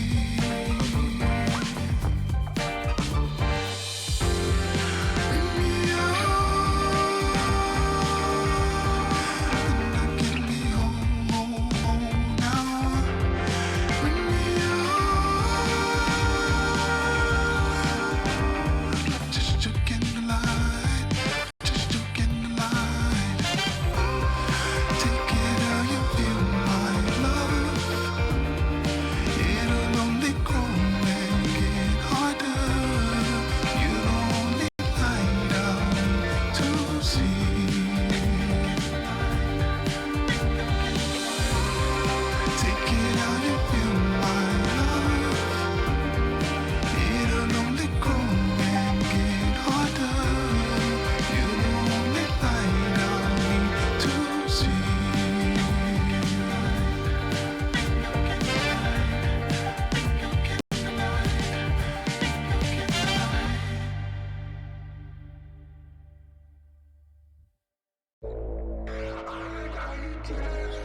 It does mean, though, that TNL have at least got a few pieces to work with here at the 10-0 scoreline. Looking to try and fight on the front lines as well. Ken is looking on top of the train. Warrow with Yorp in conjunction with Kvem will be able to take him down. That's one of the key components removed from the round. Kvem managed to find Dawy. That will relax things. Till the M4 and the AK, of course, in play with the MP9 now picked back up. But I don't think there should be any risk. Now if you're going to go and check Brown Hills, and we'll see it's pretty much completely clear. So at least I have the information that a B player is unlikely. So they can keep the M4 and the AK over toward the yard. Passion UA have enough utility to go for this A play, but they are lacking a little bit. They can actually get smoked off now as well. Wow. Thankfully, Kvem gets his vision back in time. But Knifey's still here. Still here. Oh, the smoke's going to get blown open. That gives him no chance. Good protocols there by Passion UA. Just double check and triple check everything. Demka will be let go here by Onyx. Never mind. He looked back. He had to go for the kill. And the bomb's still not planted, but Topper's going to make sure he plants it safe now in time. No risk of being spammed being smoked by Onyx. And Kvem will remove him in the end. Passion UA suddenly have the lead on train 11-10. Oh, after being down 10-6 and only having an eco to work with, they've now won 5 rounds in a row. TNL going to be kicking themselves if the game has slipped away to this point. It looked like they were absolutely on course to win the series 2-0. That's no longer the case, though. Now Passion UA in control. They're 2 rounds away from taking us to a decider, which would be Dust2. The map that Passion UA hold in far higher regard than Train, so that would give them a good boost of confidence. Knifey's going to hear a lot coming his way. Got Onyx support toward B. Utility to swap over to him as well. The MP9 playing upper. Customer waiting for the smoke to fade. Actually a chance to get a timing on Onyx here, but they spot each other out. Most of the nade damage.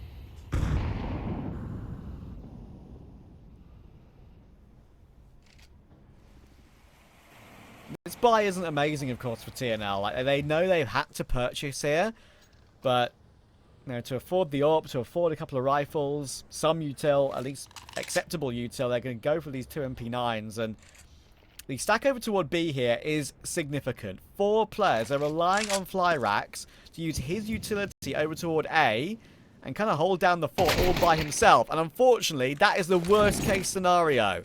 He goes down looking in toward Pop, and now if Passion UA search the A site properly, they should be able to clear it out, and that is why TNL pushed upper. But there's still 2 toward B. They don't know that. They think there's still more over toward A, supporting Flyrax. But they've got time to figure this out, and they are going to figure it out. Team Ace for Passion UA to give them map points. And you're right, that was all predicated off of Flyrax going searching with Yorp. A key detail was Topper was just crouching while holding the angle, so when Flyrax walks into the angle, he's scoped above Topper, who hits the instant headshot there.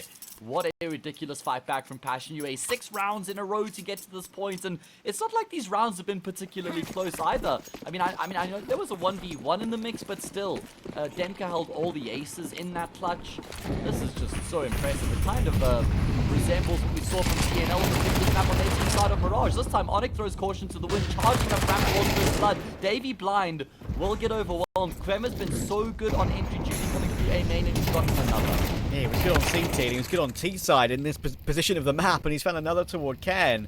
Not before Flyrax found Demka. Onyx still toward Pop will avoid most of that nade damage. He's got a rifle in support as well, and once again, Onyx holding W with the MP9 is working out. Warrow is 1v3. He's got space. He's through Con, and could just plant B if he wanted to. But considering it's a 1v3, he wants to isolate a fight first to make a possible afterplant a little bit easier. Now, you plant and getting into a good position is fine, but then finding a way to find all 3 kills in that situation is often the most difficult part. So look for a flank kill first, and then look for a clutch possibility. He's going to wait to see if any of these TNL players make a mistake. Flyrax is the nearest member to him. Unfortunately, I don't think he's going to be clearing him out. So he could just plant A and get caught. Well, he's ended up back where he was like 30 seconds ago. Does he continue to follow the same sort of... Is he stuck in a loop right now? Kind of feels like it. He is going to venture back in towards this B bomb site, but now Onyx is in fairly close proximity. It's not like a bomb plant means anything here either in terms of their finances. So like you say, he was hoping that maybe he could catch somebody off before committing to the plant itself. Onyx decides against just trying to fight... Warro, I'm sure he would have heard the bomb plant going down there, but he'll find a favorable angle as Warro falls back and TNL keep themselves in it. Round 24, guaranteed. We've got all the rounds of regulation up, available, of course, to nab from Warro's body. No risk of the money here for Passion Ray. They've got everything available to them in this final round of reg. And we're going to have a proper gun round either which way of it between these two. The right way to end off the regulation.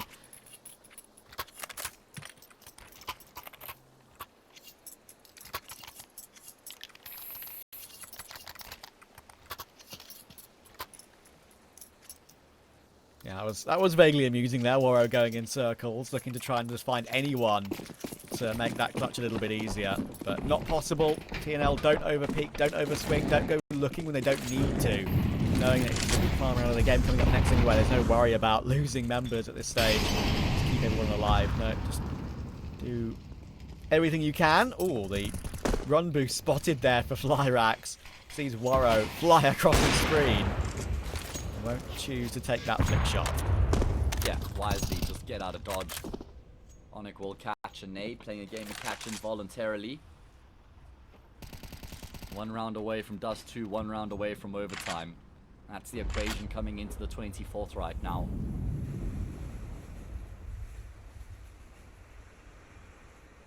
Passion Ray just taking their time in the round, waiting to see if there's going to be anything on offer from the CT side.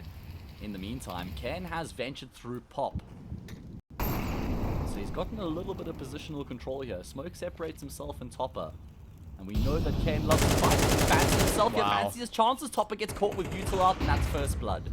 Ken's up to 25 now, by the way. Quietly made his way up to a wonderful KD. And Dawy and Onyx team up toward Ivy.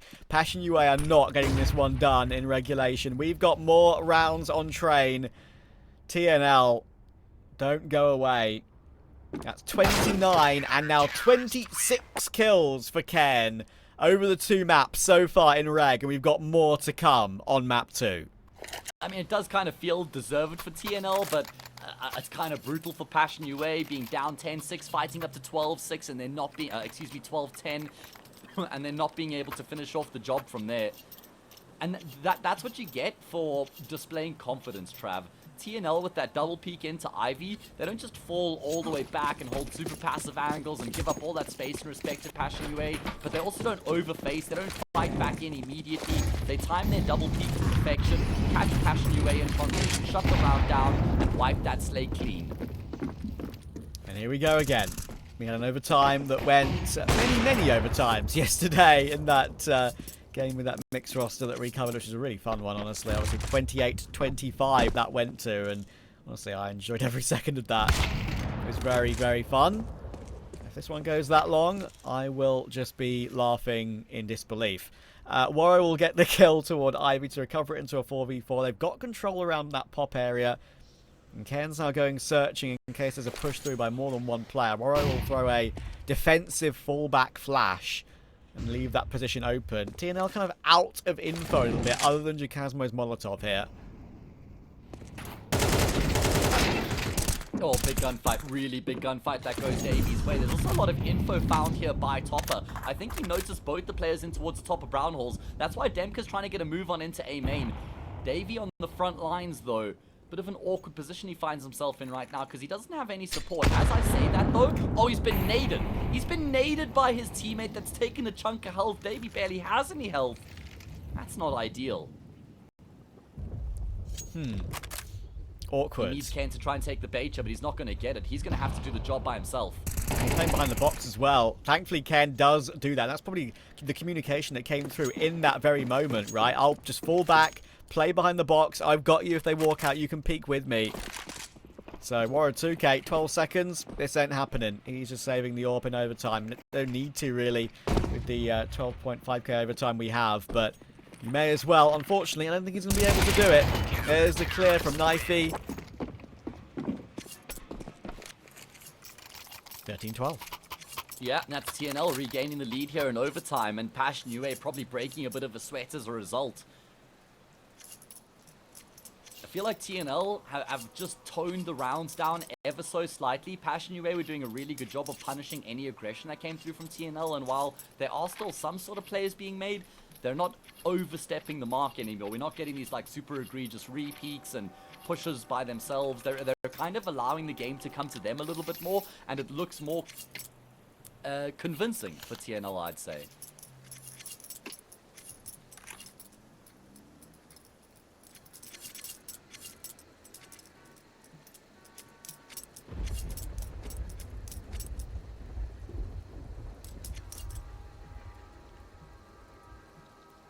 (13-12).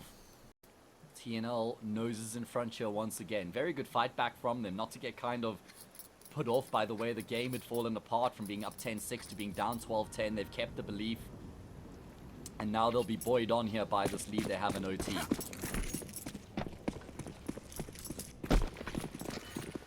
Alright, going for the picking toward main. Blocked off by all the utility in the world. So first, Knifey though again pressing the issue. Sees one, but doesn't know about Demka being close. And again, they go with that buddy system toward Ivy. Flyrax is, oh my goodness. He's fumbling around on the fallback a little bit, but he's able to get away with his pick. Sure, they did lose Knifey, but you take a 1-for-1 in that sort of manic situation. Yeah, Demka's actually done pretty well to get the trade there, because if he also goes down, that's worst case scenario.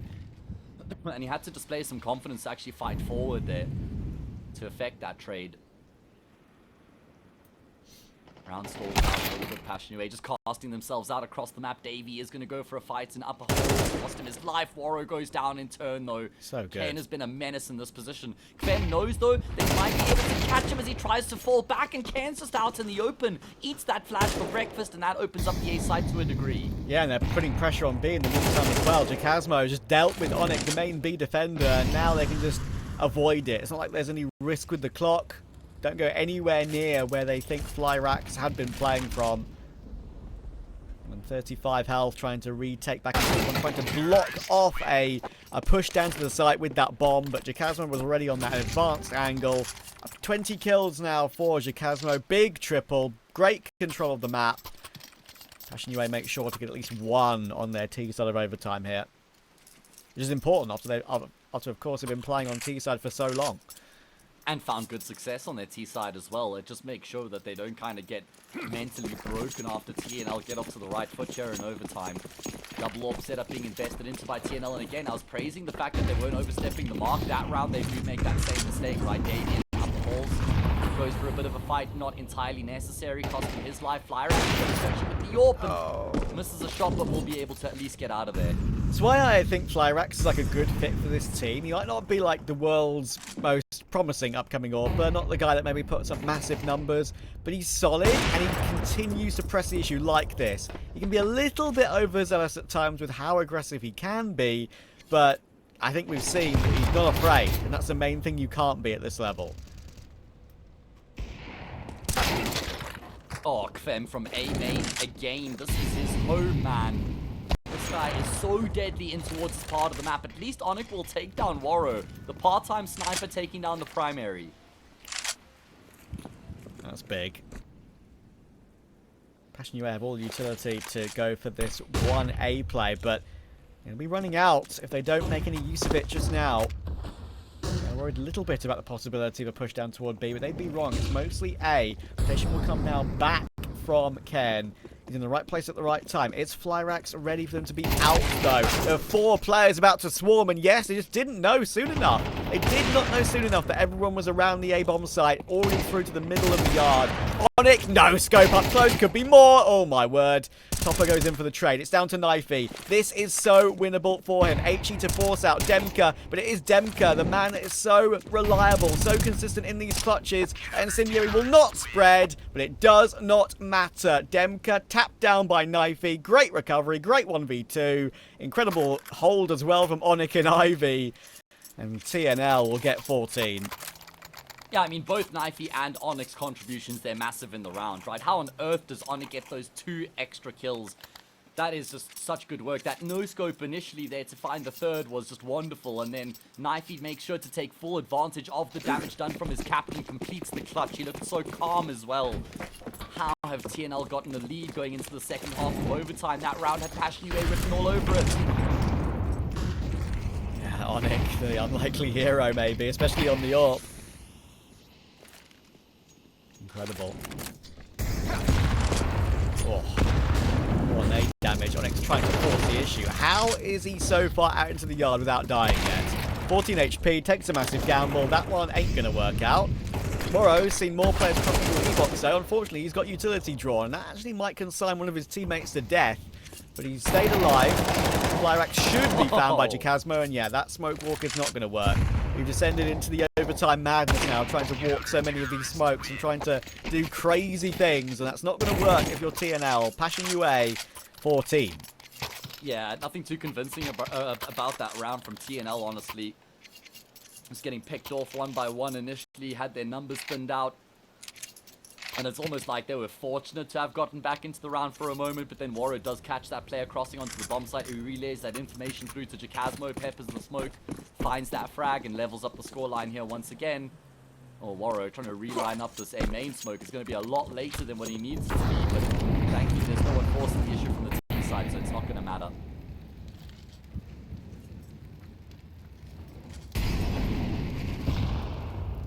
Big round here, Trav. Winner gets themselves a map point. If it's TNL, series point.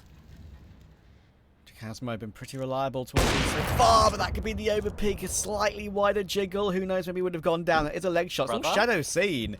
Be careful, Jacasmo. Any shot through the corner of that wall could tickle his little toe, and it would take him down. Warro is here, though. They're going to try and deal with him dry, which is giving Warro some flinches to worry about. Won't pull the trigger, but that is a distraction for the lower players. Jacasmo removed in the end by Dawy comfortably. Them still inside the smoke, but Ken's found Topper. Flyrax is waiting for that push, and it has to be Warro and Demka, both with AWPs, but it's 2v3. Oh, wow. What on earth is that from Onyx? He's turned on the burners here in overtime, has Onyx. Maybe he has a hot date. I don't know. Somewhere to be, it feels like right now, because he has just come alive in a massive way, but he's dead now. Demka cuts him down.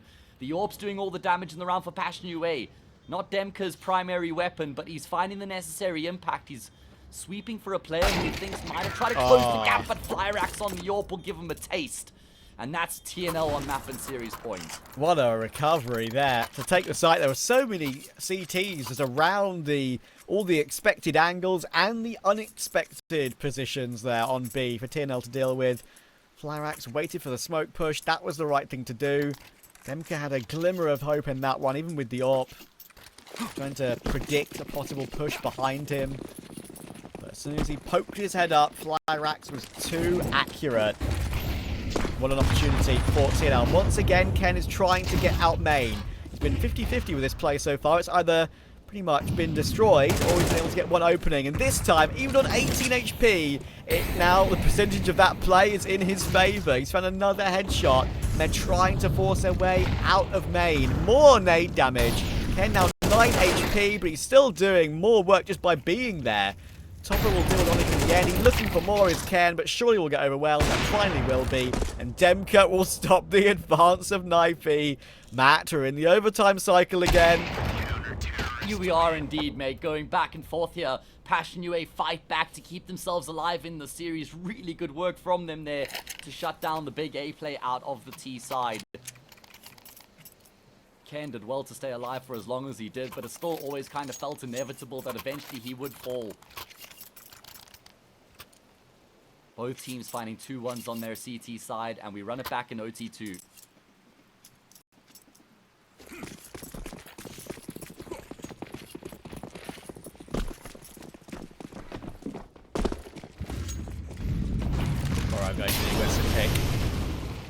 ready. Nade's coming firing his way. Oh, he'll eat it and try and get the frag, but doesn't really work out. It's actually Kvem who got the kill in the meantime. Demka is with him upper as well, so they've actually just got, all of a sudden, complete control. Oh, Demka. Oh, Demka. Yeah, I don't think Knight will expect him here in this corner, or will he? Perfectly crosshair placed, and Waro on the trade though. Big wide swing from him. Kvem gets in on the act as well. And Passion UA to open up their account first here in OT2. Yeah, I mean, fair enough. Like, the reason Waro swings that to trade with what is a no-scope headshot, by the way, now Kvem's getting in the action with the same sort of madness as well, is because of Kvem's position originally. Like, he was behind them anyway. That was the insurance policy, but still, crazy scenes. Yeah, ridiculous scenes indeed. I'm just impressed by the resolve on display from Passion UA here. They've got this never say die attitude at the moment. Never counting themselves out. Always some good innovation. Waro's been all over the map, omnipresent from him. Constantly looking for those opening kills. Been far more successful than Pyrax in that department. Look how wary Kvem is of a possibility of Ken being out on the Olaf box. Just so many times this game just forced him out in that position. It's been relatively successful, so Kvem tries to hard clear that. He and Waro now both on 27 kills, but Ken still leading the way in the server, as he has done the entire day so far on both maps.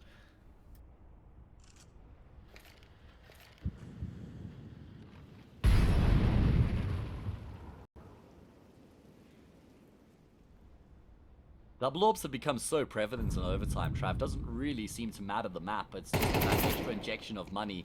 It's been a very popular option. Kvem hangs around. Knife will punish. That was brave from Kvem. Perhaps even unnecessary. I guess he's thinking he still has 2 players behind him on the bomb side, but he does give up an opening death. Jacasmo wants to make up for it, but he needs to be careful he doesn't suffer the same fate. Yeah, exactly the same fate. Deja vu there. Knifey just jiggling heaven, looking for the info, and Passion UA willing to give them all of it, really. I think it's going to peek back through pop, and honestly, position right now where they could go anywhere, but 30 seconds, they need to make their decision.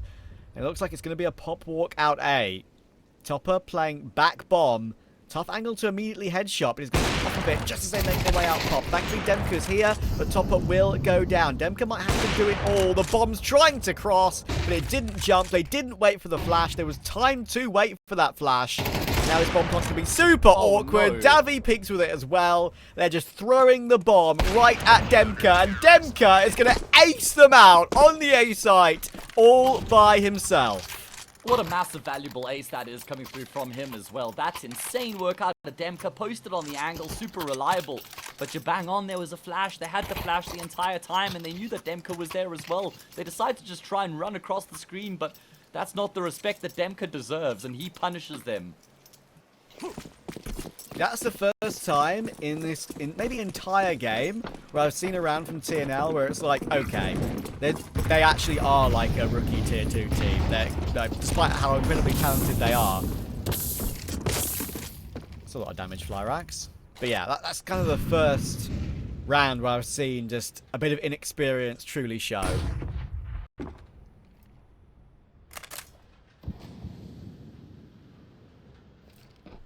Of which they, honestly, are not that inexperienced anymore, actually, I would say. But, you know, you can kind of tell that when they didn't use that utility properly toward Demka. That was a big factor there. What an ace from Demka. That might be one of his only AWP aces in his entire career, I would probably say. Yeah, it's a good point. Great for Passion UA to have him as that backup secondary AWP. He's going to keep it in play here as well. Why wouldn't he after that success in the previous round? And TNL just going to group themselves up and go for that big burst into the B bomb site here. Rounds have been hard to come by on this T side in overtime. 2 out of 4 so far for these teams. It's going to be top of the first side. There's so much support. Rotations have come through massively. It's going to be tough for TNL, but they are finding the frags necessary. Damage done. Waro actually managed to headshot Ken to the corner of the smoke, but I'm afraid you can't get more than that. And you know what's going to happen, don't you? You know where we're going to go. We're going to get another 2-1. Another 2-1 in overtime. 2-1s breed 2-1s. 17-16 is the score. Dawy will get the final headshot. 3 kills from him. And we stay close. And TNL absolutely needed that round at the tail end of the half, right? They needed to make sure they at least got something on the board out of that first half as we now flip the script once again. Passionue back to the T side. What they were doing really well on their T side throughout reg and overtime was Kvem in A main and then controlling brown holes and shutting down plays being made by TNL. I think those were 2 of the main factors of success for Passionue.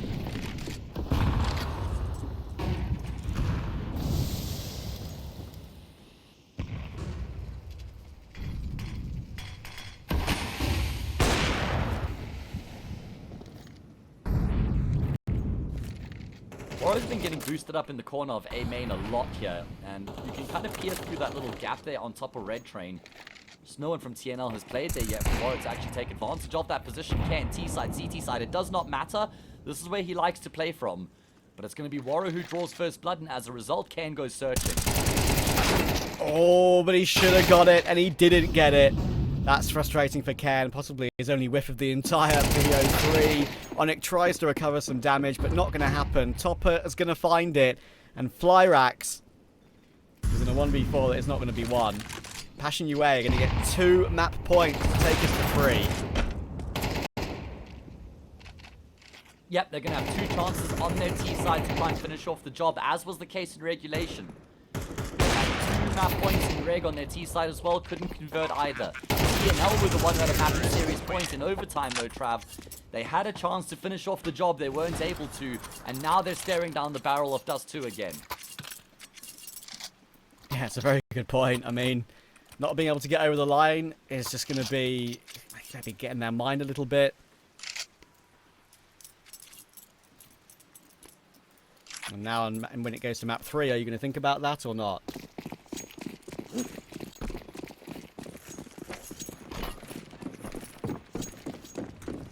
Yeah, you've got to just put it behind you if you end up going to map 3. Focus up, be present in the moment.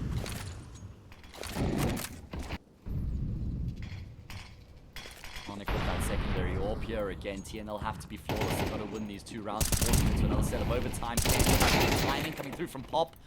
Good for 1, but I don't think Passionue are going to mind that to get rid of Ken, trade him out. Yeah, that's fine. And of course, it is TNL still on CT, and we've seen these CT rounds just held just like that, click of a finger, and could be in another overtime. Flyrax is going to find Demka. Kvem's going to rotate back around now, because look where Warro and Topper are, both walking up sidewalk on B. The thing is, the bomb is just miles away. And yeah, they're going to backstab A from here. I think it's fine. Yeah, I mean, absolutely, why not? Warro, oh no! He had his chance, but he's whiffed it. Now has to use utility to block off Onyx. He will eventually get onto Topper. It's Topper that will bail out his AWP. And the B bomb site totally taken. They are going to commit to rotating it all the way over now. Knifey's on this big flank, but the bomb's going to be planted, of course, for that deep site position. That con area, the CT area. This is difficult now. Oh, massively difficult. I mean, it could even be impossible for them to try and breach back into this B bomb site.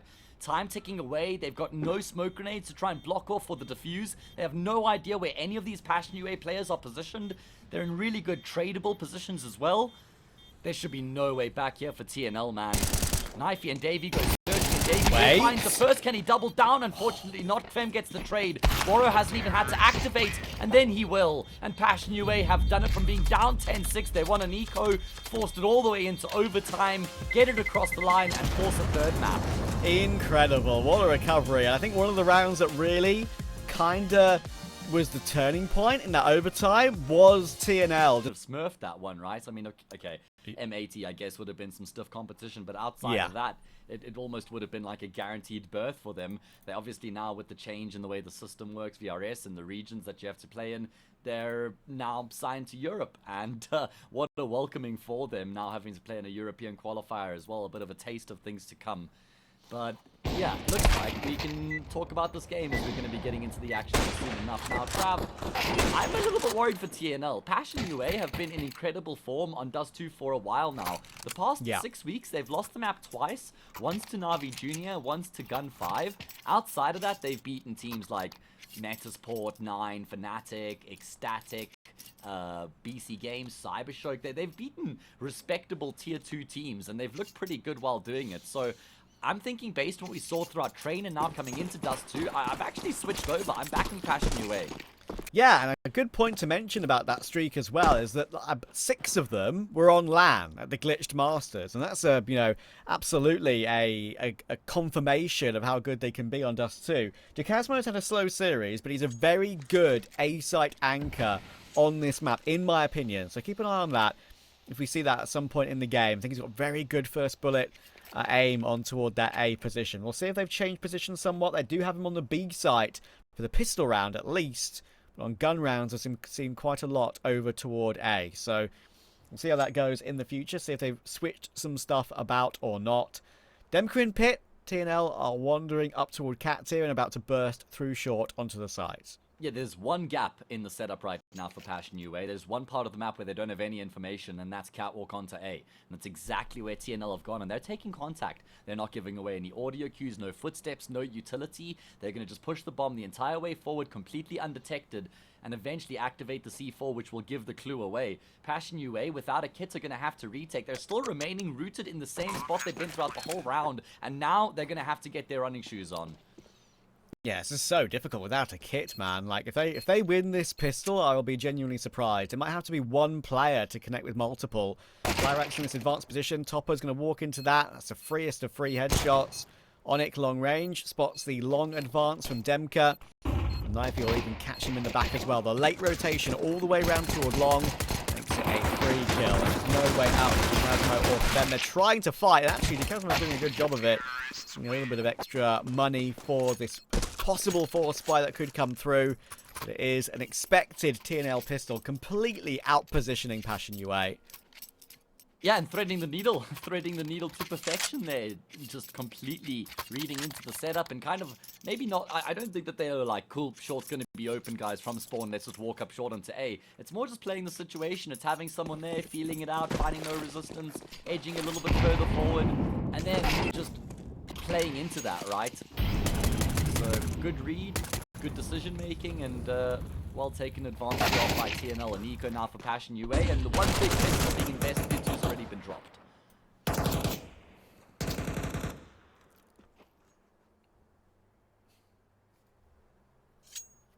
Yeah, no risk here. Passion UA going for the buy on round 3. Going to be a little bit awkward though, of course. Might be a situation where maybe there'll be a few players without a helmet, maybe with Mac 10, who knows, and that could be dangerous for Passion UA.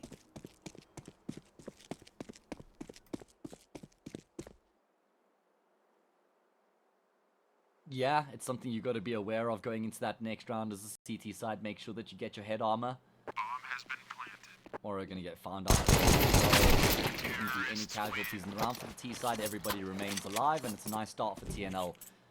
We probably feel a little bit aggrieved that we've even gotten to a decider in the first place. They were up 10-6 on the CT side of Train, guys, against an Eco nonetheless. Overfaced. Lost that round out. Eventually lost the game in overtime, and now have to get the job done here on Dust.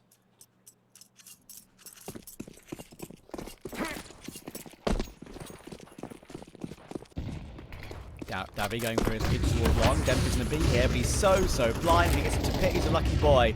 He's just got away with it. Now fighting for his position is going to be tough. He needs help, and he's not going to get it. The combination of the flash from Lyrax and Dawy will eventually take him down. Kvem's done really well to find that kill toward Knifey and find it cleanly as well. So that keeps him in touch. Kvem just looks like a laser beam at the moment, man. He's really good at those like mid to long range gunfights as well with the rifle. Been exemplary in the series so far for Passion UA. 4v4, plenty time on the clock, and my goodness, look at the rotations. Jacasmo has completely departed that B bomb side. He's stacked up with his teammates over on A, and TNL, they've read into this.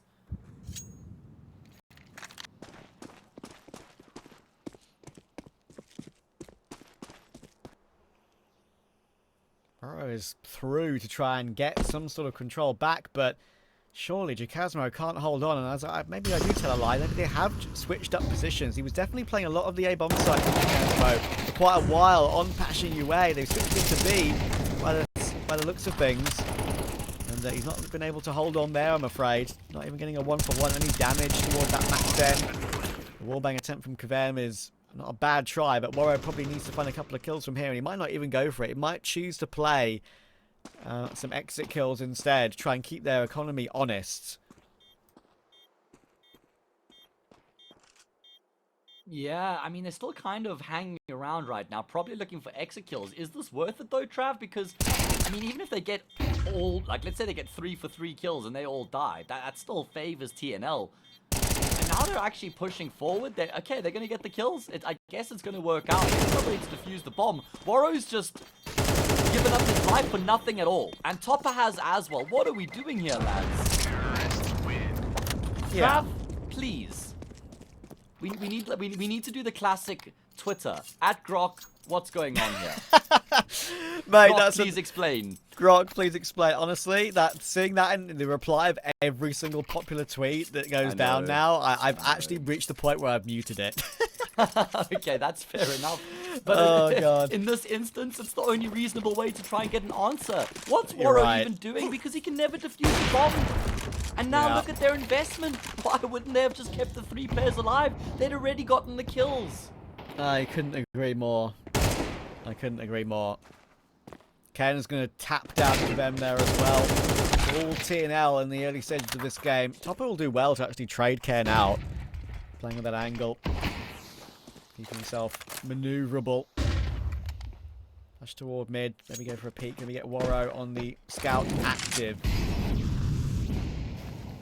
Yeah, Passion UA is completely not doing what would be considered the norm.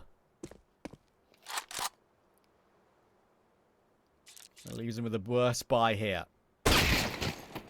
Oh, man. Nothing stepping into the scope of Waro, just tearing his head right off. And now it's a strength in numbers approach to Casmo with the 5-7 on top right now. Able to find the first drops off to try and change up the angle. Trying to buy time for rotations to come through as Oh my and he's word. actually been able to find another. Thankfully, though, for Flyrax, he's covering the cross and he gets another kill in the meantime. If it was Flyrax doing that, I could believe it, because, you know, fly. But, no. One more kill. Surely Dem could come with another clutch in this game. Ooh, Davy's missed his shots, but 19 HP. Would have to be an immediate jiggle tap in the head for Demka to win that round. Pretty impossible from there. Flyrax deals with it. Again, damage done. There's been no real clean round for TNL just yet. And that will be something that will encourage Passion UA. They know 1 round win here could break the economy of 3 or 4 of them. But it's 4-0 TNL. It's they who are in the ascendancy at the moment. Yeah, and it's probably really good for them to kind of settle themselves a little bit after what had happened on Train and the way the map had crumbled there. Because they were super convincing on Mirage, in particular in that second half where they lost only 1 round, which was the pistol. And they're going to keep things simple. Having said that, Passion UA are very well set up to deal with what's coming their way. They've got 3 players on long right now. Moro will manage to headshot Flyrax out of the round. And another swing will come through. Not expecting more where that came from. 2 or 3 players there. No Molotov toward car allowed. And that's what I was saying. Passion UA getting their first run on the board here. Only Onyx has money. That's going to change a lot going into this next round. They're going to be double eco pretty much, and maybe he can drop pistols or maybe 1 hero AK. That's probably about it, unless this turns. Good still. He's like where Ken is. He's waiting, and Dawy Outlong has dealt with Topper. All of a sudden, so many rounds have gone like this for TNL today. Just explode with the 2 or 3 kills in a row. Ken spotted out by Kfem. It's a clear 1v1, and he's going to play the long game. Go to the AWP on lower HP. That could be the way to win it. Ken thinks he still has an M4, swings into Kfem, and he will spare his team's blushes. Yeah, he does. He saves the day there. That got out of control so damn quickly. My goodness. I'm surprised Dawy doesn't scoop up the bomb and then just try and jump back to the safety of long. Maybe he was expecting another imminent swing, but hanging around there kind of left himself on an island and gave Kfem the opportunity to isolate the jewels. I know it's very nitpicky after he had done so well to even give his team a chance in the round, but I think he missed a trick there by hanging around. And you referenced how TNL's economy would be bust if they lose that round. It's exactly what happens. Passion UA on the board with a chance for more. I love that setup towards long from them as well, Trav. Yeah, I completely agree. That got them to the point in the round where you thought it was a guarantee, but TNL always say, not just yet, hold your horses. They're actually choosing to go for a full eco in this round with the one hero AK on Ken. I think that's fine, but there will definitely be a glitch or two in the next round if this goes poorly. Good damage to Topper. Hits here. We'll hit a tag actually on the block of Flyrax. Dink will come through. Awkward for Waro playing from this angle, but Topper doesn't need to overpeak. Onyx put the bomb down on B, by the way. Are they going to realise that soon enough? When are they going to realise this? Yeah, Ken's still got one kill. The problem is that Onyx only has a Glock. The penny still hasn't dropped. They still haven't realized it. And now, yeah, indeed. The problem is he's never going to get a multi-kill from here. And there we go. Good awareness from Demka to jump around the corner as well. Okay. Passion UA not going to get caught off by the shenanigans. It's not often you see rounds like that in the sort of modern day of professional Counter-Strike. The good old-fashioned game. Yeah. Yeah, it's the good old-fashioned, like, you know, you guys go A, I'll plant B. They'll all leave. All good. But yeah, Ken needed one more kill, maybe even two actually, to actually make that round doable. Good damage again though. Certainly was a tall order. At least they get a bomb plant out of it and a couple of kills. They're going to have to just spend half their money here. Still a pretty decent investment for TNL.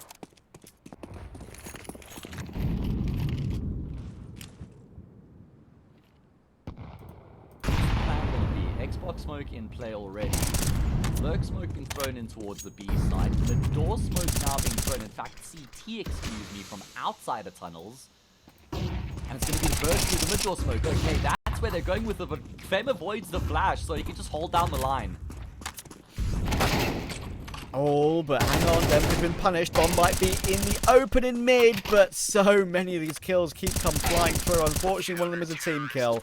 And that's going to be the main thing that will catch TNL in this round. Jacasmo holds the line toward B, gets the final frag. And once again, weird buy to come through here for TNL. They can afford to buy on 3, maybe 4 of their players. Yes, definitely 4 of their players. It'll be Onyx who'll be left with the Tech-9 again. So they always have one fallback, unfortunately. Passion UA starting to build up a little bit of their cash as well. Back in the game 3-4 from 4-0 behind. Yeah, and again, it's not going to be like a full investment for TNL either. They haven't had a full arsenal of weapons since that 4-0 scoreline, the 5th round that they had lost. Ever since then, it's been like broken buys, always missing some sort of a component to the investment. This time it's the AWP. Sonic on a Desert Eagle as well. This is Passion UA's chance, man. Level up the scoreline here and then be able to get the lead and really sink their teeth into this game. And it looks like Jacasmo has now been relegated, I guess, demoted to the B bomb side, Trav. He's anchoring B on train as well. It's not really ideal, but I guess everybody has to sacrifice a little bit. Yeah, that's fair enough. I mean, their results haven't been bad. Clearly, it's not been a bad move for the team overall. Jacasmo willing to sacrifice and play worse roles. As I said, he was definitely the A-side anchor a little while back. Looked really good on that side of the map, but having to play with the XM in this round, close ton. Kavem checking towards mid. It's a 3-2 split. Mid and tunnel. He's done really well to find the one, but Jacasmo, no! Caught quick switching. That is a nightmare. That's going to be round done. That is the worst and most frustrating time for that to happen. The XM probably would have got that kill. And suddenly, TNL are all over B. 3v2. Kit's available for Passion UA, but it's retaking B. It's not going to happen. Oh, the weapon switch, that's a disaster for Casmo because he's in a perfect position with the auto shotty to do damage as well. And the auto shotty's got such a long draw time, Trav. It's a bit more of an egregious weapon to get caught with the weapon switch as well. I mean, who was his teammate in window? Was it Kvem, I think? It was like, Kvem. I can't remember. Yeah, he's thinking, like, what the hell's just happened there, bro? Like, how have you not gotten a kill on the players coming through tunnels? Because if he does uphold his end of the bargain, Passion UA have every chance to win the round. Yeah, and that XM, I know, like, it's tough. Like, on the top of the box, it's not a bad position for it. But at the same time, MK, you don't need to do this. You need to keep your gun there. It's pointless to fight. Another instance of Passion UA fighting for no reason. Anyway, I do prefer actually playing on the ground there. So you actually have, like, good... you know where your crosshair placement is for head height to be able to judge it a little bit easier. So it's not difficult for these pros to judge it from an elevated angle. I understand that, but I do prefer it close right or even just close left. You can still protect Kvem from close left rather than being on the box. So it's not just the quick switch, it's the positioning for me as well. Yeah, it is one of those sort of discussions you could make a case for both sides. Or the weapon switch, though, just leaves your heart in your stomach when it happens. Feel awful. Such a costly round as well to make that blunder. Now they're going to have to empty their pockets, MP9s, M4s, and an AWP. If Passion UA loses this round, then the wheels could start to come off soon afterwards.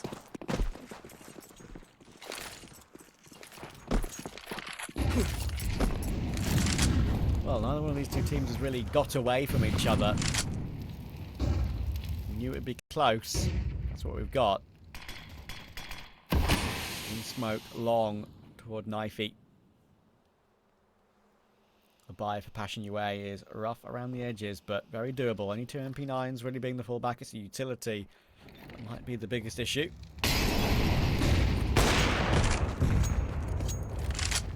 Good usage and a nice delayed long take coming through from TNL means that they've left it late enough that Passion UA have been inclined to post just one player there. Morrow will break a metatarsal, falling down, but nothing you can't get over. Still pretty painful. Oh, Then Denver. Yeah, gonna eat that flash for breakfast, but he doesn't actually make an audio cue jumping back to safety, so they don't know for a fact. Yeah, a bit further though with the MP9 than what he would like. It's gonna cost him.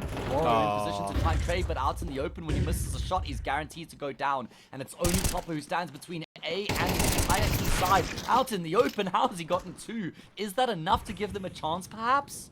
Not with where Onyx is. Oh, but okay, I thought Casmo might just shift into the angle, maybe there's a chance, but yeah, it's going to be the kill in the end for Onyx. And Ken will stop on final rotation in from CT. 6-3, TNL. Guaranteed at least a tie on the half. We know Dust2 to be a little bit T-sided in the modern era. Most maps are, really. The game just is. But what did I say about kind of TNL relying a lot on Ken? He's got 60 kills over the first 2 maps. His closest teammate was 37. Now they're all pretty even on the score sheet in map 3. Yeah, everybody contributing, everybody chiming in, but let's not forget TNL did lose to a round of this sort of nature on train. It was a really costly round for them to lose in the grand scheme of things as well. Can't afford for that to happen again. Yeah, they now know for a fact that there were a few players who made their way in towards the doors. Top is the one who pays the price. Gun had already been removed. Now TNL gonna have to start to figure this round out here. Yeah, still dangerous. 5-7, the Eagle, P250. The full array of dangerous pistols.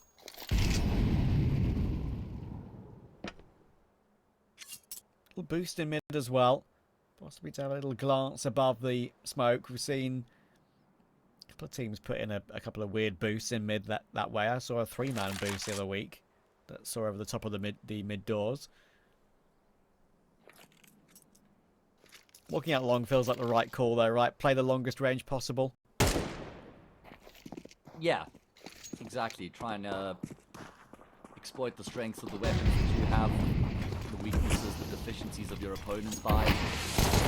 a follow-up throw. Catch a glimpse of Demka, and he's just going to fight on the front lines, on the front we were talking about, trying to keep the fights at range. He gets as close as he possibly can. It's a bit scary, you know, these upgraded pistols can find frags really quickly. Kvem at range gets one, and it's only Waro left. Do they know that he's here? It doesn't look like it. He's going to bounce, he finds the first. Where's the trade? It hasn't been found, and Waro will get both.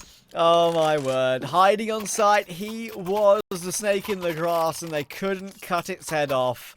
What a round for Waro. So important. Keeping them in touch in this half. That would have been 7-3. And now they have a chance maybe even to equal this half at 6-all. Knowing the money of TNL, if they win this round, they're going to be broken going into the final round of the half. But a little bit, I wouldn't say totally lackadaisical in that round from TNL, but they were a little bit overzealous with that push when that smoke was put down. I mean, Onyx took 96 damage to a P250 dink as he tried to cross that smoke, jumping through with his knife out. Got away with the kill, but I don't think they necessarily needed to rush too badly. Waro got his final 2 kills with 12 seconds on the clock. It was 2 split up, thinking the site was clear.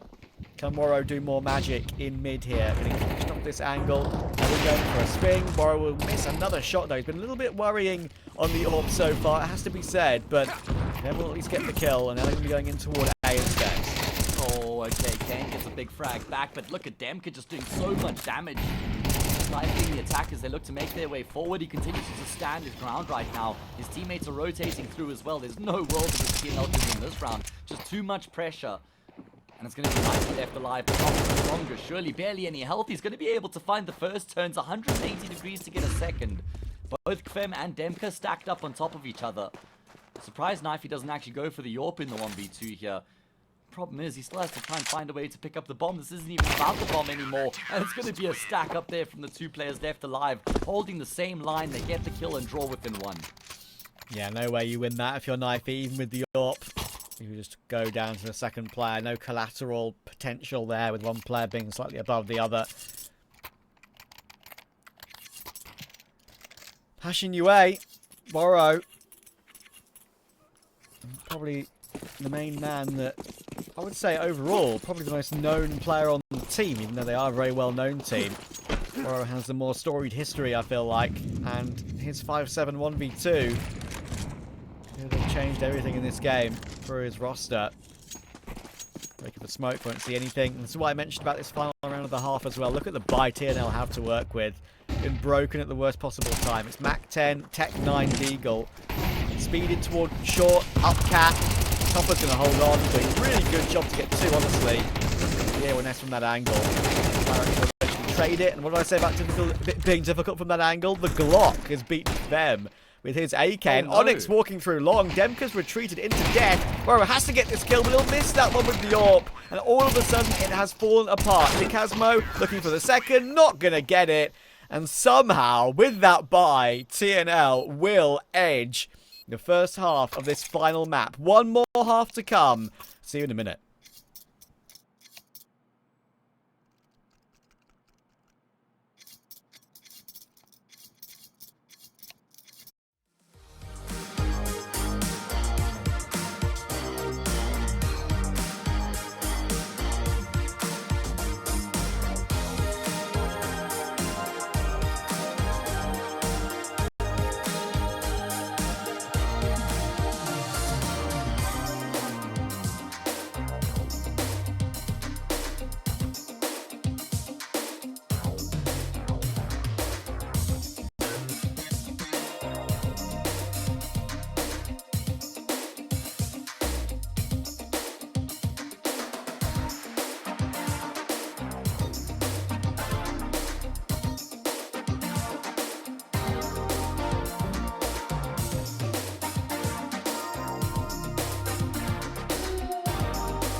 One more half between TNL and Passion UA. This game has been as close as we thought it would be. 7-5s across the board. If we get another one in the favour of Passion UA, we could be in for some more overtimes. Let's see. Look at this duel about to go in toward the tunnels. The flash is incredible. And Kafem gets destroyed straight away. Even a flash to allow the retreat as well. Opening pick for TNL. It's crazy to think we've had 5 halves of Counter-Strike played so far, and 4 of them have been 7-5 halves. That's actually ridiculous. Anyway, like you say, are we going to get yet another 7-5? Surely not. Good start here for TNL in the pistol. They've done a lot of damage, and they've gotten that opening kill as well. And Passion UA, they've got to try and change up the plan on the fly here. Bit of a spanner thrown into the works by Kvem being taken down so early. Onyx still got that kit and smoke if necessary. And the thing, the worst part about it really for Passion UA is it's not just the fact they lose the opening kill, they get all the information about what they were planning. Thankfully, Passion UA didn't lose much of their utility, but they are losing members, and that's what really matters at the end of the day. Flyrax and Dawy will team up together. Not a single point of damage until the very last bit of the round there, as Onyx walks into something from a teammate. And, yeah, all 500 health intact. Realistically, for TNL, nothing to say for the Passion UA T pistol. Full eco will have to come in. I feel like TNL is such a grindy team to play against as well, Trav, because it's actually a point I made early on in Mirage that both teams, but specifically TNL, have a really high floor. Like, you very rarely just catch this team anywhere below, like, 75% of their highest level. I think that they just have a really stable game, very consistent as well. And you're never going to just, like, catch them napping kind of thing. You really have to be at your best to beat them. And if you aren't, then they'll just always be putting scoreboard pressure on you, taking steps forward. I mean, this is a scoreline where they've also lost to an eco round already, and they're still ahead 8-5. And it should be 9-5 imminently as well. Yeah. They're under it now. Thankfully for Passion UA, of course, we've mentioned it already. This is they do have a lower bracket to fall back on, but it's not exactly a comfortable lower bracket. I mean, teams that are going to be in there are going to be scary. They play Fnatic if they lose, by the way, because Sashi beat Fnatic earlier. And that would be pretty crazy, right? Passion UA, you kind of coined the phrase in our pre-game. If it is another edition of Passion UA versus Fnatic, it'll be even more like the Passion UA 1.0 versus Passion UA 2.0, considering Passion UA, considering Fnatic are playing with zero fixing in this qualifier. It is comedic. We would have like 8 out of 10 other players on the server having played for Passion UA. Oh goodness, what, Crumbs and Blame X, the 2 non-Passion UA players at that point? They would be, yeah. I don't think I ever expected to see Fnatic with the Ukrainian flag behind them. But here That's we are, a very Trav. good point. I mean, look what's happened in the last couple of days, right? Purely due to like teams needing VRS cores. Sangal are Russian and Eternal Fire are Polish. Like, what's happened there? That's a pretty good question. It's like when we had Cloud9 picking up the Gambit team, right? Yeah, like yeah. Cloud9 with the Russian flag was a weird one. What are some of the other more peculiar ones that we've had in recent times? I honestly, completely real with you, I think a Polish core Eternal Fire is the weirdest yet. I understand they still have 2 like Turkish players, and maybe like they're buying the core just to compete in a few events, hold out, assert their ranking, and then make more changes. They could even bring X-Cloud back or something like that, right? After his stand-in for the Aurora boys now in the next event they're going to play. But still, like, even if it's temporary, it's very strange to look at. It is fun though. Oh, It yeah. is fun. I was surprised it was zero fix, but anyway, actually it's a big round here, so let me shift my focus for a second. This is a vital gun round for Passion UA to try and kickstart their campaign here in the second half. If they lose this round, 6-5 becomes 11-5 soon afterwards, and Warrow's boosted up position comes into play as he opens up on Knifey. Them is going to deal with Dawy, and the angle is great here for Topper. It's only 1, it could have been 2, but 1 is enough. Made damage to Onyx. Actually, Kibem has to check the corner first, though. So that's been recovered. Bomb is going to make its way in toward Tower. Warrow is holding for that possibility, and yeah, they meet in the middle. The kiss of death from Waro toward Onic. Ken, with no shot on the wrong side of the map. Critical gun round. The Passion UA has been taken. Yeah, and that started off with Waro boosted up, patiently waiting. Knifey completely unexpected, steps into that angle, he goes down. That then prompts a play for information in middle where Fem gets a kill, punishing the peak. You know, just that frag forced moves on the map from TNL that were then further punished by Passion UA. It's almost just like that butterfly effect, that knock-on effect taking place throughout the rest of the round. And a vital round won here by Passion UA. Yeah, there's a little reminder about what Passion UA have been doing as well recently. On Dust2, you brought it up earlier. Only really 2 losses. It's in the last, like, 2 months. They've put a hell of a lot on it as well. They're unbeaten on it on LAN. They won it every single time they played it at the Glitched Masters, beating Sangal, Preezy, Alliance, Ecstatic. That's a good win. 9 and Fnatic. Fnatic, the one against Fnatic being in the grand final. And, they look good on it online as well. TNL not bad on the map by any stretch, but as you would expect, Passion UA do have a slightly better team side on this map. Will that come to the fore? Well, they're going to need it to. There's 2 ways about it. They're going to have to fight back here on the T side to keep themselves alive. They don't really good fight back. Down 10-6. 10. 6 rounds in a row. Eventually won the map on their T side in overtime. T side on Mirage looked pretty good as well for Passion UA. They were up 7-5 on their... Oh, no. Yeah, I'm right. They were up 7-5 on their T side of Mirage. So it's actually been the T sides where they've looked better throughout the series so far across the board.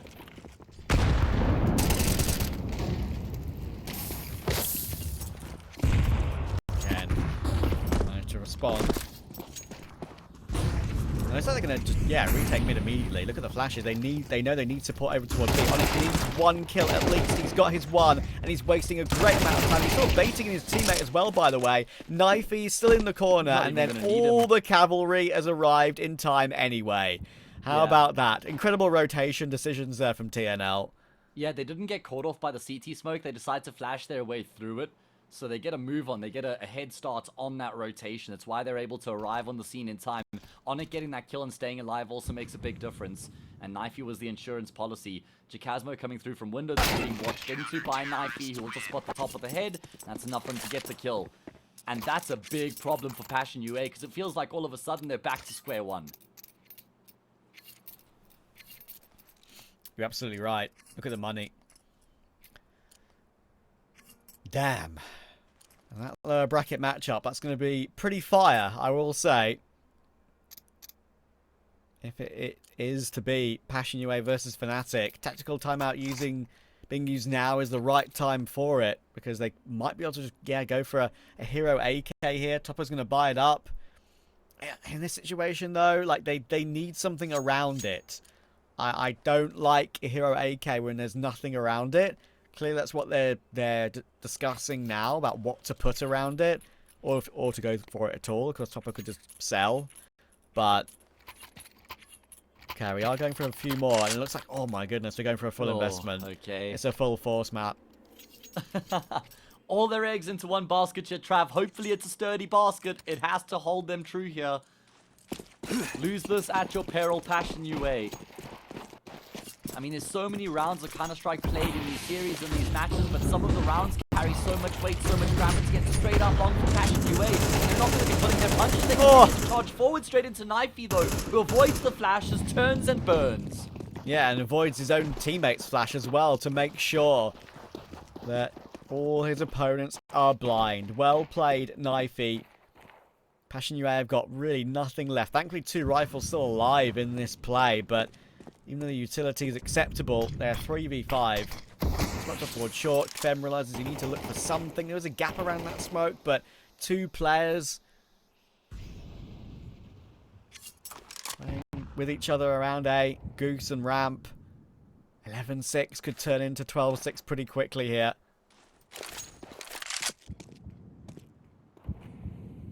Yeah, that's the problem, is this gets out of control really quickly if they lose this force buy, especially if they can't get a bomb plant. That next round will basically have nothing going for it.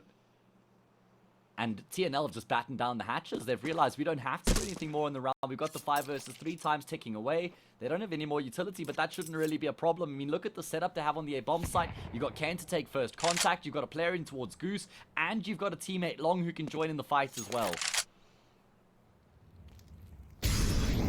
Molotov is going to be good. Flyrax into the open, and he will actually go down, but Nike took Jacasmo, and there is Ken. Comfortable as anything, clean on the spray. Survives on 22 HP, 14 kills on the board. And as I mentioned, 60 kills over the 2 maps for Ken. His nearest teammate on 37. On map 3, look at that team effort. Maybe they are about to reach that next level.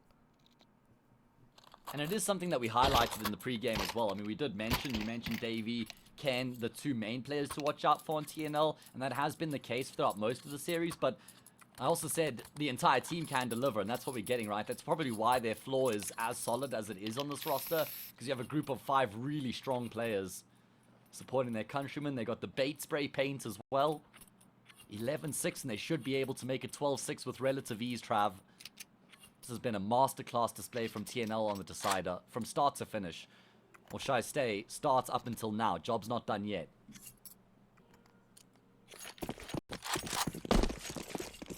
Yeah, it's crazy shots like that from Rora that are just going to have to hit. Just to get an opening from somewhere. Oh my god. The dink. Even though I think that should be a kill, it is not. Flyrax gets away with his opening pick with 8 health.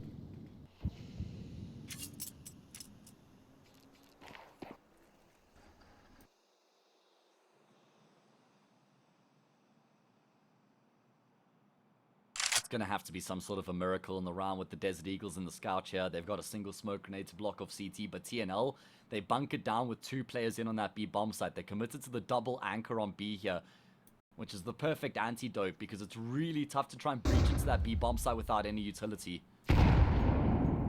Oh, that's made difficult already. That nade tenderizes them even further. Or used to be thrown in towards middle. TNL, well, they always say, Trav, never take a fair fight, and that's exactly what they're doing. Topper just forcing his way out short. It's the only thing left.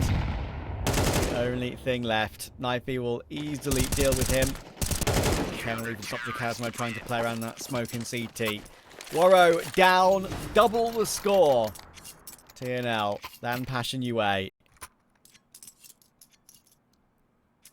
And 6 opportunities now to get themselves into that second round of the upper bracket and condemn Passion UA to that lower bracket where they'll have to go up against Fnatic. And like you were saying earlier, Trav, it's not like a competition where you think, okay, well, we've gone to the lower bracket, at least we should get a slightly easier game there, right? No. You're playing Fnatic. Tough games across the board. Fnatic obviously are not in the state that they maybe want to be right now as a team or as an org. They're playing with Zero Fix as a stand-in. That's where we've coined it, Passion UA 1.0 versus 2.0. But I still think that it's going to be tough either which way. Good little team play there to push into a tunnel, to have the rifle next to the orb. Might have lost it, but Onyx got it, and Ken will stop Waro once again trying to make a play happen. Ken's just been in the right place at the right time. I can't wait to see Ken's rating at the end of this series. I'll hopefully get it before we go offline, but he's been pretty much unstoppable the entire series. He has been almost unplayable. He'll get no further impact though. Knifey wants to try and finish it off here by himself. That could cost him. It's going to be Jacasmo who drops down into CT. He's got players on either side of him. Desperately trying to isolate these fights. Eventually he will get the kill on Knifey, and he scales his way up the boxes onto the A side. Plant is guaranteed. Onyx now has to make a decision. Where is he going to retake from? He's going to go back through middle, and I reckon Jacasmo has the advantage here. Yeah, the AWP. If there's a rifle down anywhere, he'd probably switch to it. That's why he's going for the pistol, all spotted out. Jacasmo now trying to play assertive, trying to go for the peaks first. Very nervy though, you can see that. He's been tagged down to 4 HP. Onyx only needs the USP TNL have beaten their domestic rivals Passion UA and will continue on their track to ESL Pro League. Yeah, and they've done it convincingly on the decider as well. After the way they kind of shakily fell apart on train, I was a bit worried about them coming into Dust, especially against Passion UA, who've been really good on this map in recent times, but what a level coming through from TNL there, man. I mean, they're just in control throughout, and that was they even lost